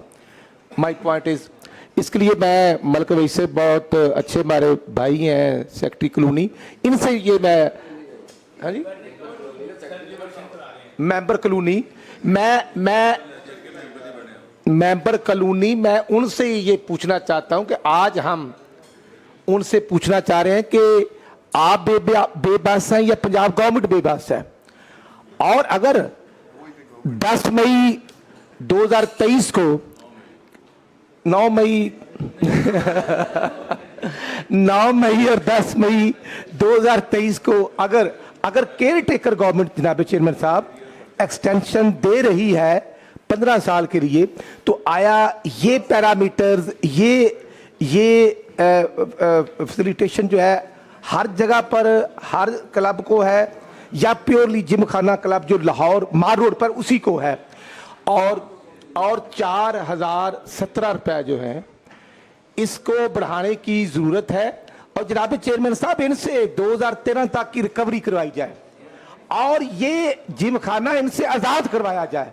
ये तो इन्होंने बिल्कुल अगवा किया हुआ है और हम रिकवरी चाहते हैं गवर्नमेंट ऑफ पंजाब और पाकिस्तान की। और स्पेशल इसका जो रेंट आए वो बेशक जो मुस्तहक अफराद है उनको दे दिया जाए, लेकिन वहां पर जो ग्रेड 20, 21 के लोग हैं, आया ये इनके लिए बना है और आया वो ग्रेड 20, 21, 22 वाले ये इसके मुस्तहक हैं?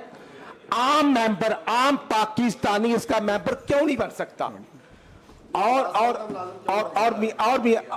चेयरमैन साहब इसका ब्लिंडर स्ट्रक्चर, इसकी अप्रूवल, तमाम जो इसकी इंप्लीमेंटेशन है वो पेश की जाए कि कौन से रूल्स लागू होते हैं एलडीए के, म्यूनिसिपल कॉर्पोरेशन के, या कोई रूल लागू नहीं होते। और हमारी डिस्ट्रिक्ट गवर्नमेंट, पंजाब गवर्नमेंट वहां तक उनकी अप्रोच है या नहीं होनी चाहिए, और उनको बिल्कुल हमें असेंबली में तलब करके तमाम सवालों के जवाब हमें लेने चाहिए। पीर अशरफ रसूल साहब।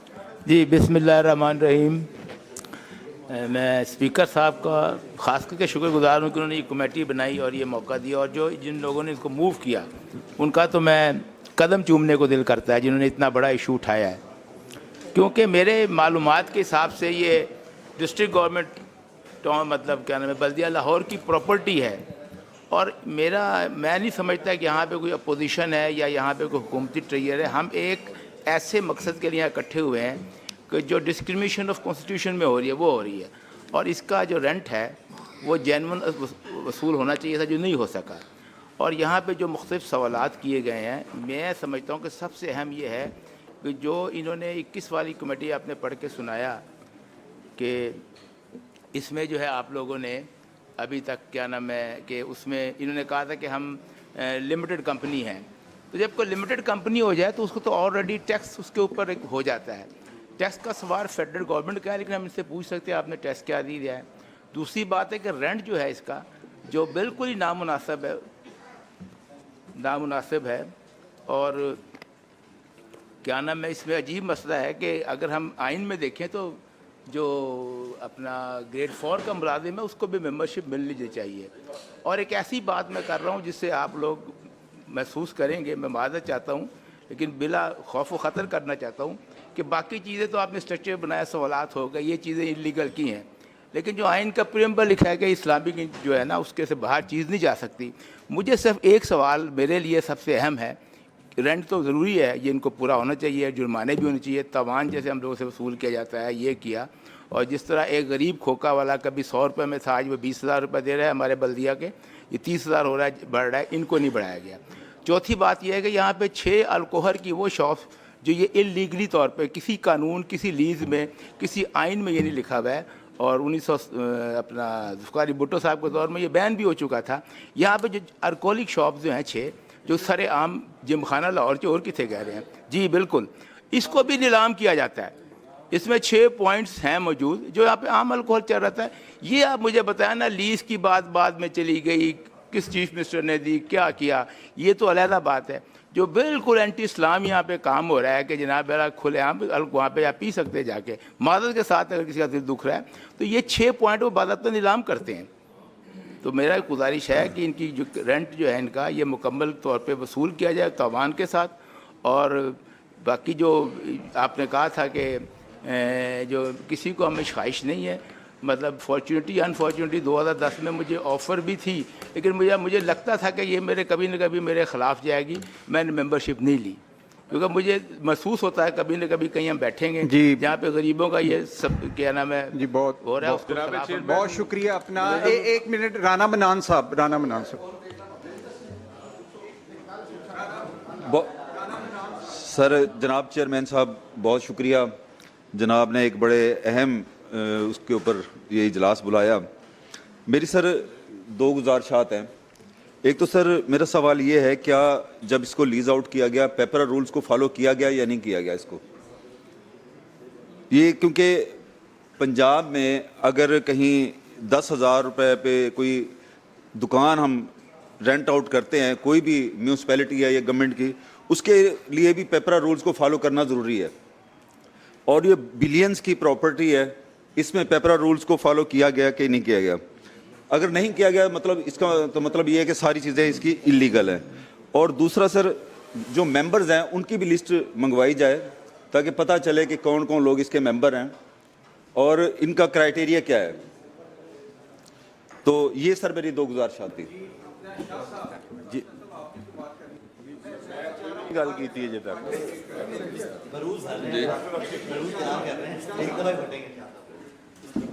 बिस्मिल्लाहिर्रहमानिर्रहीम। मैं सबसे पहले स्पीकर साहब का शुक्रगुजार हूँ। उन्होंने हमारे ज़िम्मे इतनी एक चीज़ें डाल दी हैं कि पता नहीं हम इस काबिल हैं या नहीं कि पूरा उतरेंगे। अभी तो जब स्टैंडिंग कमेटी के रूल्स सही तरह समझ में आएंगे तो आपको महसूस होगा कि उन्होंने बहुत बड़ी जिम्मेवारी जो है वो हमारे स्पोर्ट की है। बहरहाल मैं शुक्रगुजार हूँ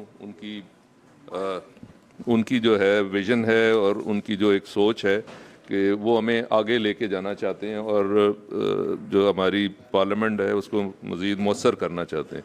तो सर ये जो मामला जिमखाना वाला है, इसके अंदर मैं बड़े गौर से तमाम जो मेरे कोलीग हैं और मेरे से सीनियर लोग बैठे हैं, मैं बात सुन रहा हूँ। तो इसके अंदर जो चीज़ें 2 चीज़ें जो हैं वो बिल्कुल क्लियर कट हैं। एक चीज़ ये है कि हमने देखना है कि उन्होंने वहाँ पे जो कंस्ट्रक्शन की है वो अकॉर्डिंग टू जो कॉन्ट्रैक्ट है वो की गई है या नहीं की गई, और अगर नहीं की गई तो फिर उसको हमने क्या करना है। और दूसरी चीज़ ये है कि जो हमारी statement of conditions for Gymkhana जो 2023 में आएंगी उसके एम्बेड के अंदर इसको लेके आना है हमें। अब उसका क्या तरीक़ेकार करना है, जो पहले लीज साइन हुई है उसको किस तरीके से हमने उससे इधर आना है कि ताकि कोई लीगल इश्यूज़ भी ना पैदा हों और हम उसको जो है वो इसके अंदर ले आएँ जो एम्बेड है, जो कंडीशंस जिमखाना के लिए की गई हैं। तो ये 2 मेन पॉइंट्स जो है ना ये मुझे नज़र आ रहे हैं कि जिनके ऊपर गौर से काम करने की ज़रूरत है। बाकी फिर तारीख़ तो फिर तारीख़ है, वो उसके बारे में हम क्या कह सकते हैं, वो तो फिर हम पाकिस्तान भी 2 टुकड़े कर दिया तो तारीख़ तो फिर तारीख़ ही है जी। तो ये 2 टेक्निकल चीज़ें इनके ऊपर जो है ना हमें फोकस रखना चाहिए। एक लास्ट चीज़ सर, अब जिस मेंबर ने बात करनी है बड़ी मुख्तसर, चूँकि अब इसको हमने आज की इस मीटिंग को कंक्लूड भी करना है, इसलिए क्या जी गिलानी साहब विद योर परमिशन सर, एक बड़ी इंपॉर्टेंट चीज़ है जो हम मिस कर रहे हैं सारे, कि हमें ये पहले आइडेंटिफाई कर लेना चाहिए, उसका तयन भी कर लेना चाहिए कि जो मेंबर बैठे हैं कि मार्केट वैल्यू के हिसाब से जो रेंट कलेक्ट कर रहे हैं वो एक तो पहले बता दें कि कितना रेंट वो दे रहे हैं, दूसरा मार्केट वैल्यू के हिसाब से कितना रेंट बनता है।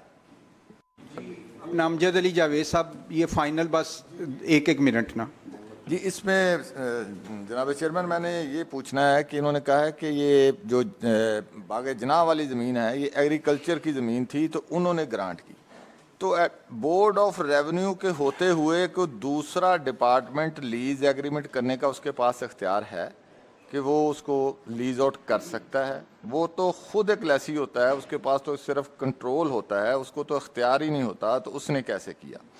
दूसरा ये है कि महकमा जब ये नई पॉलिसी आ गई, चलो पहले तो ये जवाज़ घटते हैं ना कि जी पॉलिसी नहीं थी, ये नहीं था, अब इंटर्म गवर्नमेंट ने एक पॉलिसी भी दे दी, उसको भी कोई 1.5 साल हो गया, अब उसके मुताबिक इन्होंने रेंट लेना शुरू कर दिया है। अब भी लिया है या नहीं है, उस पर नया एग्रीमेंट कर लिया है नहीं किया है। तीसरी बात ये है कि महकमे के रूल्स हैं, जब कहीं वायलेशन होती है, खुद सेक्रेटरी साहब एडमिट कर चुके हैं कि हमसे उन्होंने बिल्डिंग बनाने की कोई अप्रूवल नहीं ली, यानी उन्होंने अपने एग्रीमेंट को वायलेट किया।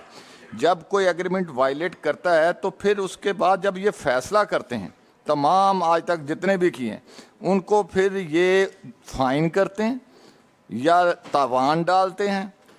तो इस जो यहाँ वायलेशन है इस पे भी आप तावान उनका बनाएं जितना बनता है। मैं तो ये तो नहीं कहता कि बिल्डिंगें गिरा दें, लेकिन उस वायलेशन का उस फीस जितनी वो फीस बनती है बाशमूल तावान उनसे वसूल किया जाए जनाब स्पीकर। और इस 2023 की जो पॉलिसी है इस पर फिल फॉर इसकी असेसमेंट करवा के इस पर बना के, जो गिलानी साहब का क्वेश्चन है वो यहाँ भी आप बताएं और उस पर फौरी तौर पर अमल दरामद भी आप शुरू जी करें। राना शहबाज, बस 1 मिनट में। जी जनाब चेयरमैन, असल में जैसे सेक्रेटरी लॉ ने कहा, मेंबर कॉलोनीज ने कहा, इनसे बग़ैर इजाज़त के इधर बिल्डिंगें बनी हैं। यहाँ पर तो आपको पता है जिसने नक्शे के मुताबिक लाहौर में बिल्डिंगें ना बनाई हो, चौथी मंजिल के ऊपर जो 5वीं मंजिल के ऊपर लोगों की 10-10 मंजिला थी वो गिरा दी गई, मशीनें लगाकर गिरा दी गई।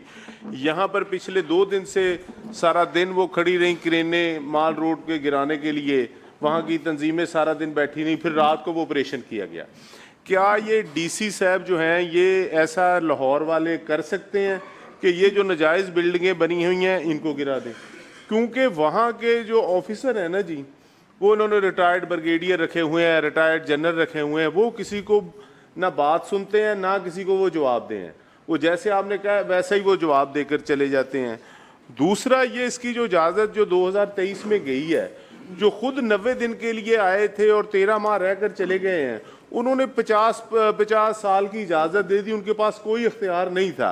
तो इसके मुतल्लिक कोई बात करनी चाहिए, सबको इसके ऊपर ज़रूर सोचना चाहिए, क्योंकि अगर ये अब नहीं सोचना, रेवेन्यू का मामला है, ये जगह जो है 40 खरब रुपए की बनती है, अगर इसको कमर्शियल कराया जाए उसके लिए 40 अरब रुपया देना पड़ेगा। अगर जिसकी मालियत जो है, जिसने ये रकबा हो, उसको कमर्शियल कराने के लिए 40 अरब चाहिए।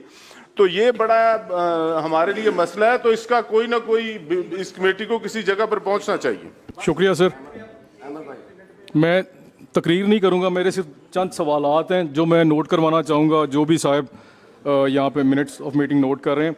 पहला सवाल ये है कि जिस वक्त 1996 में इस लीज़ को एक्सटेंड किया गया, क्या उस वक्त के वज़ीर आला इस क्लब के मेंबर थे? क्या उस वक्त के SMBR इस क्लब के मेंबर थे? और क्या किसी कानून के तहत उन्होंने ये एक्सटेंशन दी थी 4 साल पहले?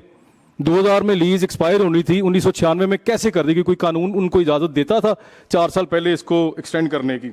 ये पहला सवाल हो गया।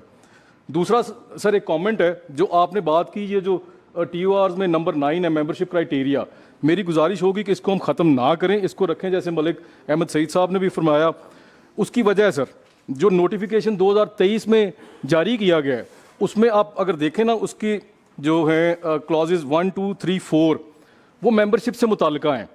तो हमें इस मेंबरशिप क्राइटेरिया की रोशनी में उन क्लॉजेज को भी उनका एनालिसिस करना बड़ा ज़रूरी है कि किस तरह से मेंबरशिप्स दी जा रही हैं। आखिरी सवाल मेरा ये है कि क्या निगरान हुकूमत ये नोटिफिकेशन जारी कर सकती थी? अगर कर सकती थी तो उसकी कानूनी हैसियत क्या थी? और एक इसके साथ ज़िमनी सवाल, इस क्लब के इसी जो नोटिफिकेशन इसमें दिया हुआ है कि गवर्नमेंट सर्वेंट्स को कोई रियायती रेट्स पे दिया जाएगा। एक तो गवर्नमेंट सर्वेंट की हमें डेफिनेशन बता दी जाए, उसमें कौन से ग्रेड से लेके कौन से ग्रेड तक के मुलाजमीन जो है वो शामिल है? आया ग्रेड 17 से नीचे के मुलाजमीन भी गवर्नमेंट सर्वेंट कहलाते हैं या नहीं? नहीं, वो क्राइटेरिया में आ जाएगा। क्राइटेरिया इसमें आखिरी चीज़ सर, जो आपने बात की कि यहाँ पे आके जो सेक्रेटरी साहब थे जिमखाना क्लब के, वो फरमा के चले गए कि हम किसी को जवाब दे नहीं है, तो वो इस अवान को बिल्कुल जवाब दें। वो कानून के मुताबिक आप रिव्यू ऑफ डेलीगेटेड लेजिस्लेशन कर सकते हैं, आपका इख्तियार है। ये डेलीगेटेड लेजिस्लेशन है जो आपने तफवीज़ की हुई है हुकूमत को, कैबिनेट को आपने अपना इख्तियार तफवीज़ किया है लेजिस्लेशन का, उसको जब चाहे ऐवान उसका रिव्यू करने का इख्तियार रखती है। तो आपको वो करना चाहिए मेरे ख्याल से जी, कि कोई कानून था या नहीं ऐसा। जी बहुत शुक्रिया। इससे पहले कि इस इशू को थोड़ा हम वाइंड अप करें और उसके बाद राना आफ्ताब साहब ने हाउस के अंदर एक जब ये लाहौर जिमखाना की बात हुई तो उन्होंने एक ज़िमनी तौर पे खड़े होके इस इशू के साथ साथ फैसलाबाद के इशू को भी एड्रेस किया। तो स्पीकर साहब ने ये हुक्म दिया कि वो इस कमेटी का हिस्सा होंगे और वो फैसलाबाद के उस इशू को भी इस कमेटी में रेज़ करें। इससे पहले कि मैं राना साहब को मौका दूं, मैं जो आज की हेयरिंग हुई है, मुझे ये कहने में कोई आर नहीं है कि जो मुतल्लिका डिपार्टमेंट हैं लॉ के अलावा वो तैयारी से नहीं आए हैं और सवालात की एक बौछार है। और वो सारे सवालात अगर मेंबर कॉलोनीज़ ने नोट किए हैं तो मेरी ये होगी गुजारिश कि अगली मीटिंग में जो सवालात भी यहाँ हुए हैं उन सवालात के एक तरतीब से आप जवाब जो हैं वो लेके आएंगे, और अगली मीटिंग में सेक्रेटरी कॉलोनीज़ जो हैं वो ख़ुद इस मीटिंग में हाज़िर होंगे। ये उन तक सेक्रेटरी साहब, आप सेक्रेटरी कॉलोनीज़ जो हैं SMB, अच्छा चलें हाँ, नहीं ठीक है, SMBR अगली मीटिंग में डेट हम आगाह कर देंगे, वो पर्सनल यहाँ पे आएंगे और जितने सवालात यहाँ हुए हैं वो आप उनको जाके ब्रीफ़ करेंगे। वो इन सवालात के जवाब जो हैं वो इस कमेटी को उनसे आगाह करेंगे। ये इसलिए ज़रूरी है कि हमारा एक सेशन जिमखाना की इंतज़ामिया के साथ होना है, इसी कमेटी का, उसमें जिमखाना की मैनेजमेंट आएगी। और अगर हमें अपने डिपार्टमेंट्स, पंजाब हुकूमत के डिपार्टमेंट्स की जो जवाबात हैं, जो उनका मौक़िफ़ है, उनसे आगाही नहीं होगी तो हम उनसे उस तरह से हम सवाल जवाब नहीं कर सकेंगे। तो हमारी तैयारी के लिए SMBR साहब अगली मीटिंग में पर्सनली आके ये जो सवालात हैं, इसमें कुछ मेरे पास भी कुछ मेंबर्स ने लिख के भेज दिए हैं, वो जल्दी में, एक तो है स्ट्रक्चर जो रेज्ड हुआ है बाय जिमखाना, उसकी लिस्ट आनी चाहिए, किस साल में हुआ और कितने एरिया में हुआ। उसके बाद है कि अगर गवर्नमेंट की कुछ अप्रूवल्स हैं उन स्ट्रक्चर्स के ऊपर, वो भी पता चल जाए, और जो बगैर अप्रूवल्स के हैं वो भी पता चल जाए। और जो मार्केट वैल्यू इस वक्त 117 एकड़ की, जो अगर हम ये समझें कि मार्केट वैल्यू के ऊपर रेंट कितना बनता है, चूँकि आपका डिपार्टमेंट 1 मरला 2 मरला 5 मरला की जो छोटी चीज़ें हैं उनका रेंट जो है मार्केट वैल्यू निकाल लेते हैं, तो 117 एकड़ का भी हमें चाहिए इसका कि जी कितनी वैल्यू बनती है। और जो जिस तरह राना आफ्ताब साहब ने भी उसको रखा, चूँकि क्लैरिटी नहीं थी कि जिमखाना पहले जो है गवर्नर हाउस के सामने था, और आपके इल्म में नहीं है, मेंबर कॉलोनीज़ के ये इल्म में नहीं था कि ये पहले जिमखाना जो है गवर्नर हाउस के सामने है 1913 में। तो इसकी ज़रा पूरी डिटेल लेके आएँ कि ये पहले किस जगह पे था, किस साल में ये उसकी जगह जो है लोकेशन चेंज की गई और उसकी रीज़न क्या थी, और पहली जगह पे कितना रकबा था, और जब दोबारा दूसरी जगह शिफ्ट हुआ तो वो कितना, इस वक्त वो तो 117 प्लस 3.5 हमारे सामने आ गया, तकरीबन 120 के करीब। इसमें सेक्रेटरी साहब अगली मीटिंग में आप डिप्टी कमिश्नर लाहौर को जो है वो इसमें बुलाएंगे। जो 3.5 एकड़ जो है वो एग्रीकल्चर लैंड थी, जिसको आपने क्रिकेट ग्राउंड बना के वो भी जिमखाना के कब्ज़े में देगी। तो अगली बार जो एग्रीकल्चर डिपार्टमेंट है, ये एक तजवीज़ आई है कि उनका नुमाइंदा भी यहाँ पे मौजूद हो। इसके अलावा जो मेरे पास मेंबर्स ने भेजी हैं कि जितने लॉ सेक्रेटरी साहब, जितने आपके, मुझे नहीं लगता आपके पास भी कोई डॉक्यूमेंट आप लेके आए हैं कि नहीं, कुछ मीडिया को डॉक्यूमेंट देने हैं जो आज की मीटिंग से रेलेवेंट हैं, तो वो आप एक कापी जो है हमारे PRO को दे दें, ताकि मीडिया जो है वो भी मज़ीद आगाही, वैसे तो वो मौजूद हैं लेकिन मज़ीद आगाही के लिए जो कर लें। एक ये है कि आपने सेक्रेटरी लॉ साहब, वैसे तो उनको भी कहा है, लेकिन आप जो जितने प्रीवियस रिपोर्ट्स हैं या लीगल डॉक्यूमेंट्स हैं, वो तो वैसे आपकी ज़िम्मेदारी हैं, जो भी जी ये आप मुहैया करें, जितने भी लीगल डॉक्यूमेंट्स इस इशू के मुतल्लिका हैं। हाँ, एग्रीमेंट जो है वही ना लीगल डॉक्यूमेंट में, और उसके ऊपर आप, आज के सवाल सारे आपके सामने हैं, आपने इसके ऊपर डिपार्टमेंट की लीगल ओपिनियन कॉम्प्रिहेंसिव, यानी कोई ये जितने सवाल उठे हैं कोई नज़रअंदाज ना हो इन सवालों में, तो एक कॉम्प्रिहेंसिव रिपोर्ट आप जो है वो बनाएंगे कि लॉ डिपार्टमेंट का क्या मौक़िफ़ है इस इशू के ऊपर। अच्छा, अभी तक ये हाँ, बोर्ड ऑफ रेवेन्यू या कॉलोनीज़, ये थोड़ा, मैं टेक्निकल बंदा नहीं हूँ इसलिए मैं पूछ रहा हूँ कि जिमखाना के अफेयर्स पे कंट्रोल किसका है, यानी उनकी मैनेजमेंट छोड़ दें।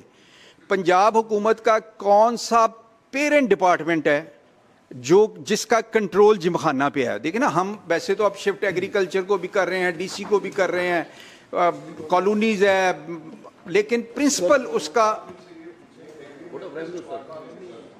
हाँ।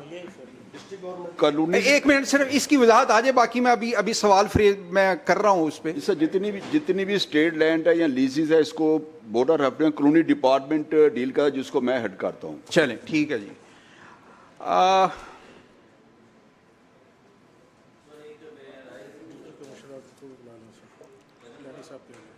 सर जी अगर एक मिनट ठहर जाए ना, मुझे बात मुकम्मल कर लेने दें।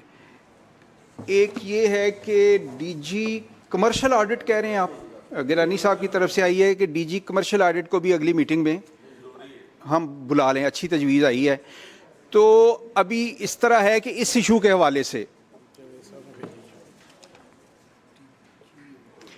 हाँ, ये जिमखाना की ज़मीन जो है ये नोट कर लें कि ये कमर्शलाइज़ की गई, अगर की गई है तो कब की गई है और उसकी कितनी फ़ीस जमा करवाई गई है। और वो पैसे सवाल अपने में लिखा चुके थे कि अगर ग्रांट्स हुकूमत की तरफ से गई हैं, वो भले पंजाब हुकूमत की तरफ से हो या फेडरल गवर्नमेंट या किसी भी शक्ल में जो ग्रांट है उसकी अगर कोई गई है तो उसकी तफसील जो है आगाह करें। अच्छा जी, इसमें मुझे ये बताएं, लॉ सेक्रेटरी और मेंबर कॉलोनीज़ दोनों से सवाल है कि ये जो एक हमने सवाल इस कमेटी ने बहुत सारे उठा दिए हैं लाहौर जिमखाना के हवाले से, उसमें आपको इनके कॉम्प्रीहेंसिव जवाब, जिसमें कोई तशनगी, उर्दू में कहते हैं कोई तशनगी ना हो, क्योंकि क्रॉस क्वेश्चन फिर हो सकता है आप पे, कोई तशनगी ना हो, आपको कितने दिन चाहिए, ताकि उसके बाद फिर हमने आपको, मेरा ख्याल में अगर कल तक कर लें तो कल हम इसकी मीटिंग बुला सकते हैं। सर मैं इसमें एक चीज़ अर्ज़ करूँ? सर इसमें चलें आप कर लें बात। जी लो सर, इसमें कम से कम एक वीक का टाइम होना चाहिए, चूँकि प्राइस असेसमेंट का कहा गया है उनसे, ये बेसिक डॉक्यूमेंट जितने भी क्वेश्चन हो इसमें कोई 80% इन्फॉर्मेशन जिमखाना के मुतालिक सवालात की है। हमने उनसे फीडबैक लेना है, फिर प्राइस भी असेस करनी है। अगर 1 वीक टाइम मिल जाए हम इसका नहीं, किससे फीडबैक लेना है आपने? सर जिमखाना, चूँकि इसमें जो काफ़ी ज़्यादा सवालात जो है ना वो जिमखाना के नहीं, फीडबैक किससे लेना है? सर उनसे सर इन्फॉर्मेशन, सॉरी फीडबैक मैंने कहा, इन्फॉर्मेशन सर कलेक्ट करनी है और हमने अपनी डीसी लाहौर से भी इसकी प्राइस असेसमेंट करवानी है, जो कंप्यूटर अथॉरिटी होता है प्राइस रेंट असेसमेंट करने के लिए। तो 1 वीक टाइम हमें मिल। सर मेरी इसमें गुजारिश, सर मेरी एक मिनट बात कर लें। सर मेरी इसमें गुजारिश ये है कि लॉ डिपार्टमेंट जो एग्रीमेंट्स एडमिनिस्ट्रेटिव डिपार्टमेंट करता है वो हमें प्रोवाइड करता है, और चूंकि एक प्राइवेट पार्टी के साथ एक डॉक्यूमेंट किया हुआ है तो मेरी रिक्वेस्ट होगी सर डॉक्यूमेंट्स जो है ना वो हमें ज़रूर, ये कमेटी अगर रिकमेंड करे तो हमें डॉक्यूमेंट्स प्रोवाइड कीजिए, क्योंकि वकील थे सर उस वेले मशवरा ठीक देगा ना जो कागज़ पूरे होंगे। नहीं ये तो कल ही दें जी, डॉक्यूमेंट देना तो कोई, ये तो कल ही दें, कल की डेट तक। एग्रीमेंट्स हमारे पास नहीं है सर इसके, तो वो भी हमें इन्होंने ही प्रोवाइड किए। सर एक और चीज़ सर, एक आपकी इजाज़त से सर, एक हमारे पास आएंगे तो पब्लिश करेंगे। सर एक आखिरी बात अगर इजाज़त दें तो सर, हमारा जूरिस्प्रूडेंस का एक बेसिक प्रिंसिपल है कि no one should be condemned unheard. So मेरा सर इसमें रिक्वेस्ट होगी कमेटी से कि हम अपनी ओपिनियंस फॉर्म अप करें उस वक्त, even including the law department, कि जब हम जो दूसरी एडमिनिस्ट्रेशन है उनसे सर उनकी बात भी हमें, ये मेरा ख्याल है कि सुननी ज़रूर चाहिए, ताकि हम अपनी ओपिनियंस पहले से ना इसको फॉर्म कर लें। मेरी इसमें एक रिक्वेस्ट है, आगे जैसे चेयरमैन साहब मुनासिब समझें। नहीं उनको तो सुनना ही है, वो तो साफ ज़ाहिर है उनका मौक़िफ़ तो आना है। तो उसमें सर वो जब आएंगे तो फिर ही एक मुनासिब ओपिनियन जो है वो लॉ डिपार्टमेंट, नहीं मेरा ख्याल है लॉ डिपार्टमेंट की एक ओपिनियन जो डॉक्यूमेंट मौजूद है उनके ऊपर होनी है ना। ठीक है ना जी, जो अवेलेबल है, डॉक्यूमेंट आपको अवेलेबल है उसके ऊपर आपने अपनी ओपिनियन देनी है। वो दोबारा से हम आपको मौका देंगे, जब उनकी ओपिनियन आ जाएगी फिर फाइंडिंग होगी ना इस कमेटी की, वो तो हम करेंगे। तो अभी मैं राना आफ्ताब साहब से गुजारिश करूंगा कि उन्होंने जो फैसलाबाद के हवाले से इशू रेज़ किया था। बिस्मिल्लाहिर्रहमानिर्रहीम। जनाब चेयरमैन शुक्रिया। तो मैं सेक्रेटरी लॉ और जो MBR साहब है उनकी ज़रा तवज्जो चाहूँगा कि is there any law in the of the land कि जिधर आपके पास लीज़ एग्रीमेंट भी ना हो, लीज़ भी ना हो, तो आप वो जिसका सरबरा DC हो वो कर सकते हैं। Chenab club Faisalabad which is the prime land 71 canals, और जिसकी मैं जो कह रहा हूँ ये पॉइंट्स MBR साहब नोट करें. If there is any lease agreement with the Chenab Club, वो लाया जाए, number 1. Number 2, किस प्राइस पे है और किस तरह किया जा रहा है, number 1 तो ये है. और this club was established in 1910. दूसरा इसमें आ जाता है कि उन्होंने पैसे नहीं दिए तो फिर तो हो. और सेकंड है कि they have again got a lease land around 25 acres from in FEDMEC, or lease amount has not been paid, according to my report. This is a huge financial loss as well as industrial land used for social activity. Number 2. फिर दूसरा है कि ये they charge around 9 to 10 million rupees for the club membership. And what is the criteria? Or although in the articles of association there is a very clear कि ये qualification होनी चाहिए. और सबसे इम्पॉर्टेंट चीज़ है, सेक्रेटरी लॉ साहब से भी तवज्जो चाहूँगा कि is there any law which permits a government servant to head a private entity? If I say section 5 of the Punjab civil administration act 2017, it is very clear, उसमें नहीं आता है. तो मुझे ये बता दिया जाए कि आपके ये जो एडमिनिस्ट्रेटिव सर्विस के हैं, how can he head a private limited club का अगर है तो मुझे, या उनको गवर्नमेंट ने परमिशन दी है तो अंडर विच लॉ दी है जी. दूसरा, ये Chenab club is a non profit organisation और उसके लिए एक ज़रूरी होता है पाकिस्तान सेंटर फॉर फिलैंथ्रोपी, जिसको हम PCP कहते हैं, और उसकी सर्टिफिकेशन करता है फेडरल बोर्ड ऑफ रेवेन्यू. क्या उसकी हुई है? बिकॉज इस rules part of the procedural requirement as and provided in rules 22 वो ये इनकम टैक्स के आते हैं. अच्छा, दूसरा जी ये है कि इसमें जो सबसे अहम चीज़ है, as per clause 2 of the articles of the club, all government officers and above of administrative, judiciary, police who are not domiciled in Faisalabad district can be transitory membership. देखिए, एक मेंबर एक्स ऑफिशियो प्रेसिडेंट बन जाता है, वो पे भी नहीं करता. देयर इज कमर्शियल एक्टिविटी भी है वहाँ पर. दे आर 40 रूम्स और minimum rent is 10,000 11,000 rupees per day. That comes to around, अगर 80%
शुक्रिया जनाब चेयरमैन। इसमें क्योंकि वहाँ पर जैसे मैं बता रहा था देयर इज़ रफली 80% ऑक्यूपेंसी हो तो अमाउंट कम्स अराउंड 3 लाख रुपया रोज़ाना, अपार्ट फ्रॉम जो उसकी जो केटरिंग ठहरते हैं मेहमान जो है, फिर उनके देर रेंट आउट अपने हॉल वगैरह देते हैं, शादी जो भी गेम्स के, उनकी जो है that is not disclosed anywhere. इसके under the income tax ordinance ये जो आता है 2001 का, they are suppose to pay the income tax, और उसकी उन्होंने किया भी है। ये जो उनकी ऑडिट रिपोर्ट्स के मुताबिक 18 करोड़ 46,10,340 रुपए आउटस्टैंडिंग है क्लब की तरफ in the form of income tax, and the same is also with the आ जाता है। ये लंबी फिगरें हैं जी, इन्ना तो मेरे को 6 करोड़ 53 लाख, मतलब कि ये है कि देयर इज पेमेंट आउटस्टैंडिंग, ये टैक्स भी नहीं पे करते हैं। सेक्रेटरी लॉ साहब मुझे बताएंगे कि अंडर विच नोटिफिकेशन और अक्रॉस द बोर्ड ये कैसे जाके बन जाते हैं, ACDC जाके प्रेसिडेंट बन जाते हैं। तो यहाँ वहाँ वो तो खाने का बिल भी नहीं देते हैं। आप इनकी आउटस्टैंडिंग आप निकालें ना इनकी, तो कमिश्नर है या DC है तो वो कहता है जी ये वज़ीर साहब आए हैं तो खाना खिला दो, और दे डोंट पे। तो मेरा ये है कि under which law the deputy commissioner is heading that body, can he hold an office as a ex officio president, उसका आता है ट्रेजरर वो अपना सरकारी बना लेता है, सेक्रेटरी डायरेक्टर इलेक्ट होता है, और ही जस्ट लाइक वो कहता है मैं भी ना लिया। तो ये कंपनी, इसमें जो इम्पोर्टेंट चीज़ आ रही है ना कि फिर कॉन्फ्लिक्ट ऑफ इंटरेस्ट, मेरे छोटे बरखुरदार ने भतीजे ने कहा था, अमर भट्टी ने, सबसे बड़ा कॉन्फ्लिक्ट इंटरेस्ट आता है कि जब आपने थर्ड पार्टी से ऑडिट करवाना होता है। थर्ड पार्टी जो होती है ए मेंबर ऑफ द क्लब का इंटरेस्ट आ जाता है, how can he audit that. फिर ये आ गया। दूसरा ये है सबसे इम्पॉर्टेंट चीज़ है कि जो सबसे अहम चीज़ है कि जब इधर आपने इशू रेज किया है कि इस अब 2.5 करोड़ रुपए का सिर्फ एक जिम जो है उसकी रेनोवेशन हो रही है, सिर्फ एक की, और बाउलिंग एले हैं जो है वहाँ पर भी ये है कि क्लबेबिलिटी जो है नॉर्मली लफ्ज़ है ना, हमें कहते हैं कि it should B over. Sports की मीटिंग पे भी गिलानी साहब चले गए हैं, हमने कहा था it should be open for all, लोगों के लिए वहाँ फैसिलिटीज़ हों। तो मेरे ये जो क्वेश्चन है, मेरा ख्याल है MBR साहब ने भी नोट कर लिए होंगे, whether there is any under land revenue act 1967 या Punjab land revenue act 1996 of the Punjab government, what is, where is the lease agreement and NOCs from relevant authorities और पेमेंट ऑफ रेंट और lease fees, ये उस club की आ जाए। Number 2 जो है उसकी ये ऑडिट रिपोर्ट्स जो हैं मेरे पास हैं, इसमें जो ambassador they should be, committee should go के DG ऑडिट कमर्शियल जो हैं, he should be given the task कि आप इसकी ऑडिट कर सकते हैं, वो इसका ऑडिट करें 3 साल का। इसमें आपको बड़ी चीज़ें मिल जाएंगी, जैसे उन्होंने कहा आप 5-5 हज़ार के, जो आदमी वहाँ पर 90 लाख रुपया दे के मेंबर बनता है और DC साहब की खुशी होती है आपने मेंबरशिप दे दी है, ट्रांसफ़र होए थे साढ़ा शहर तुम पता अप स्टार्ट सा वो 10 सूट जाके लेके जाते हैं फैक्ट्री वाले, उन कहते ये चलो ये तुम्हारा 10 लाख मैंने छोड़ दिया।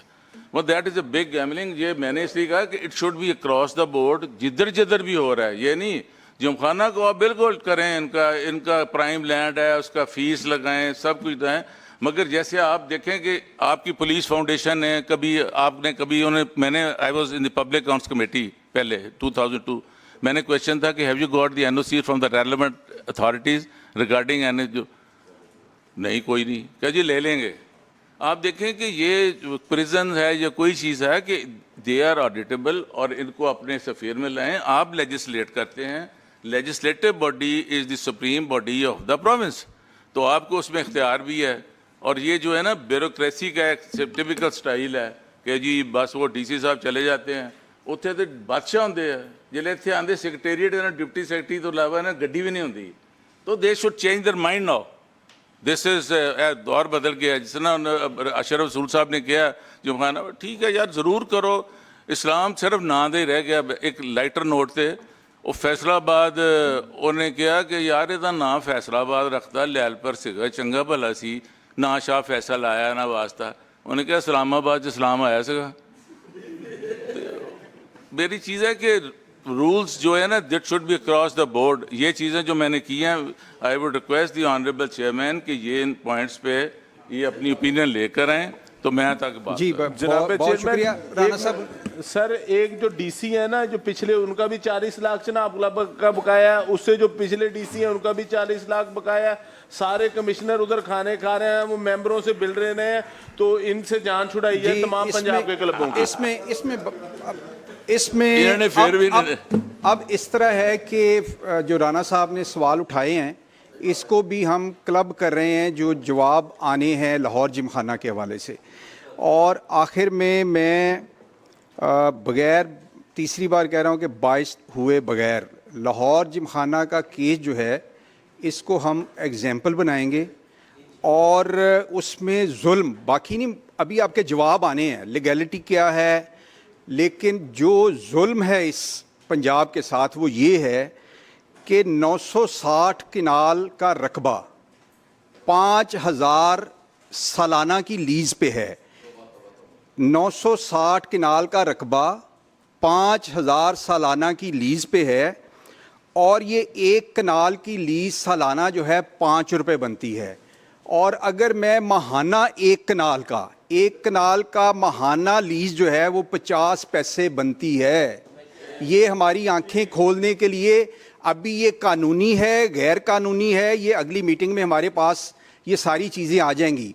लेकिन ये शर्म की बात है कि लाहौर की प्राइम लोकेशन के ऊपर एक कनाल की लीज जो है माहाना 50 पैसे पे है। तो इसको हम मंतकी अंजाम तक पहुंचाएंगे आइन कानून के मुताबिक इंशाअल्लाह ताला। और इसमें मुझे उम्मीद है कि सारी कमेटी हम यकसू होके लाहौर जिमखाना के जो इश्यूज़ हैं इनको हल करेंगे। और इसके साथ मैं मीडिया का बड़ा शुक्रगुजार हूं कि उन्होंने बहुत टाइम दिया। हमारी ये पहली चूँकि मीटिंग थी और मैं तमाम मेंबर्स का भी शुक्रिया अदा करता हूं। सब ने अपनी अपनी जो राय थी, अपने अपने सवाल थे, अपनी अपनी इनपुट जो थी वो इस कमेटी के सामने रखी। आप तमाम दोस्तों का बहुत शुक्रिया। अब मीटिंग का अच्छा, इख्तिताम समीउल्लाह किया खान जाता है। साहब सवालात ले रहे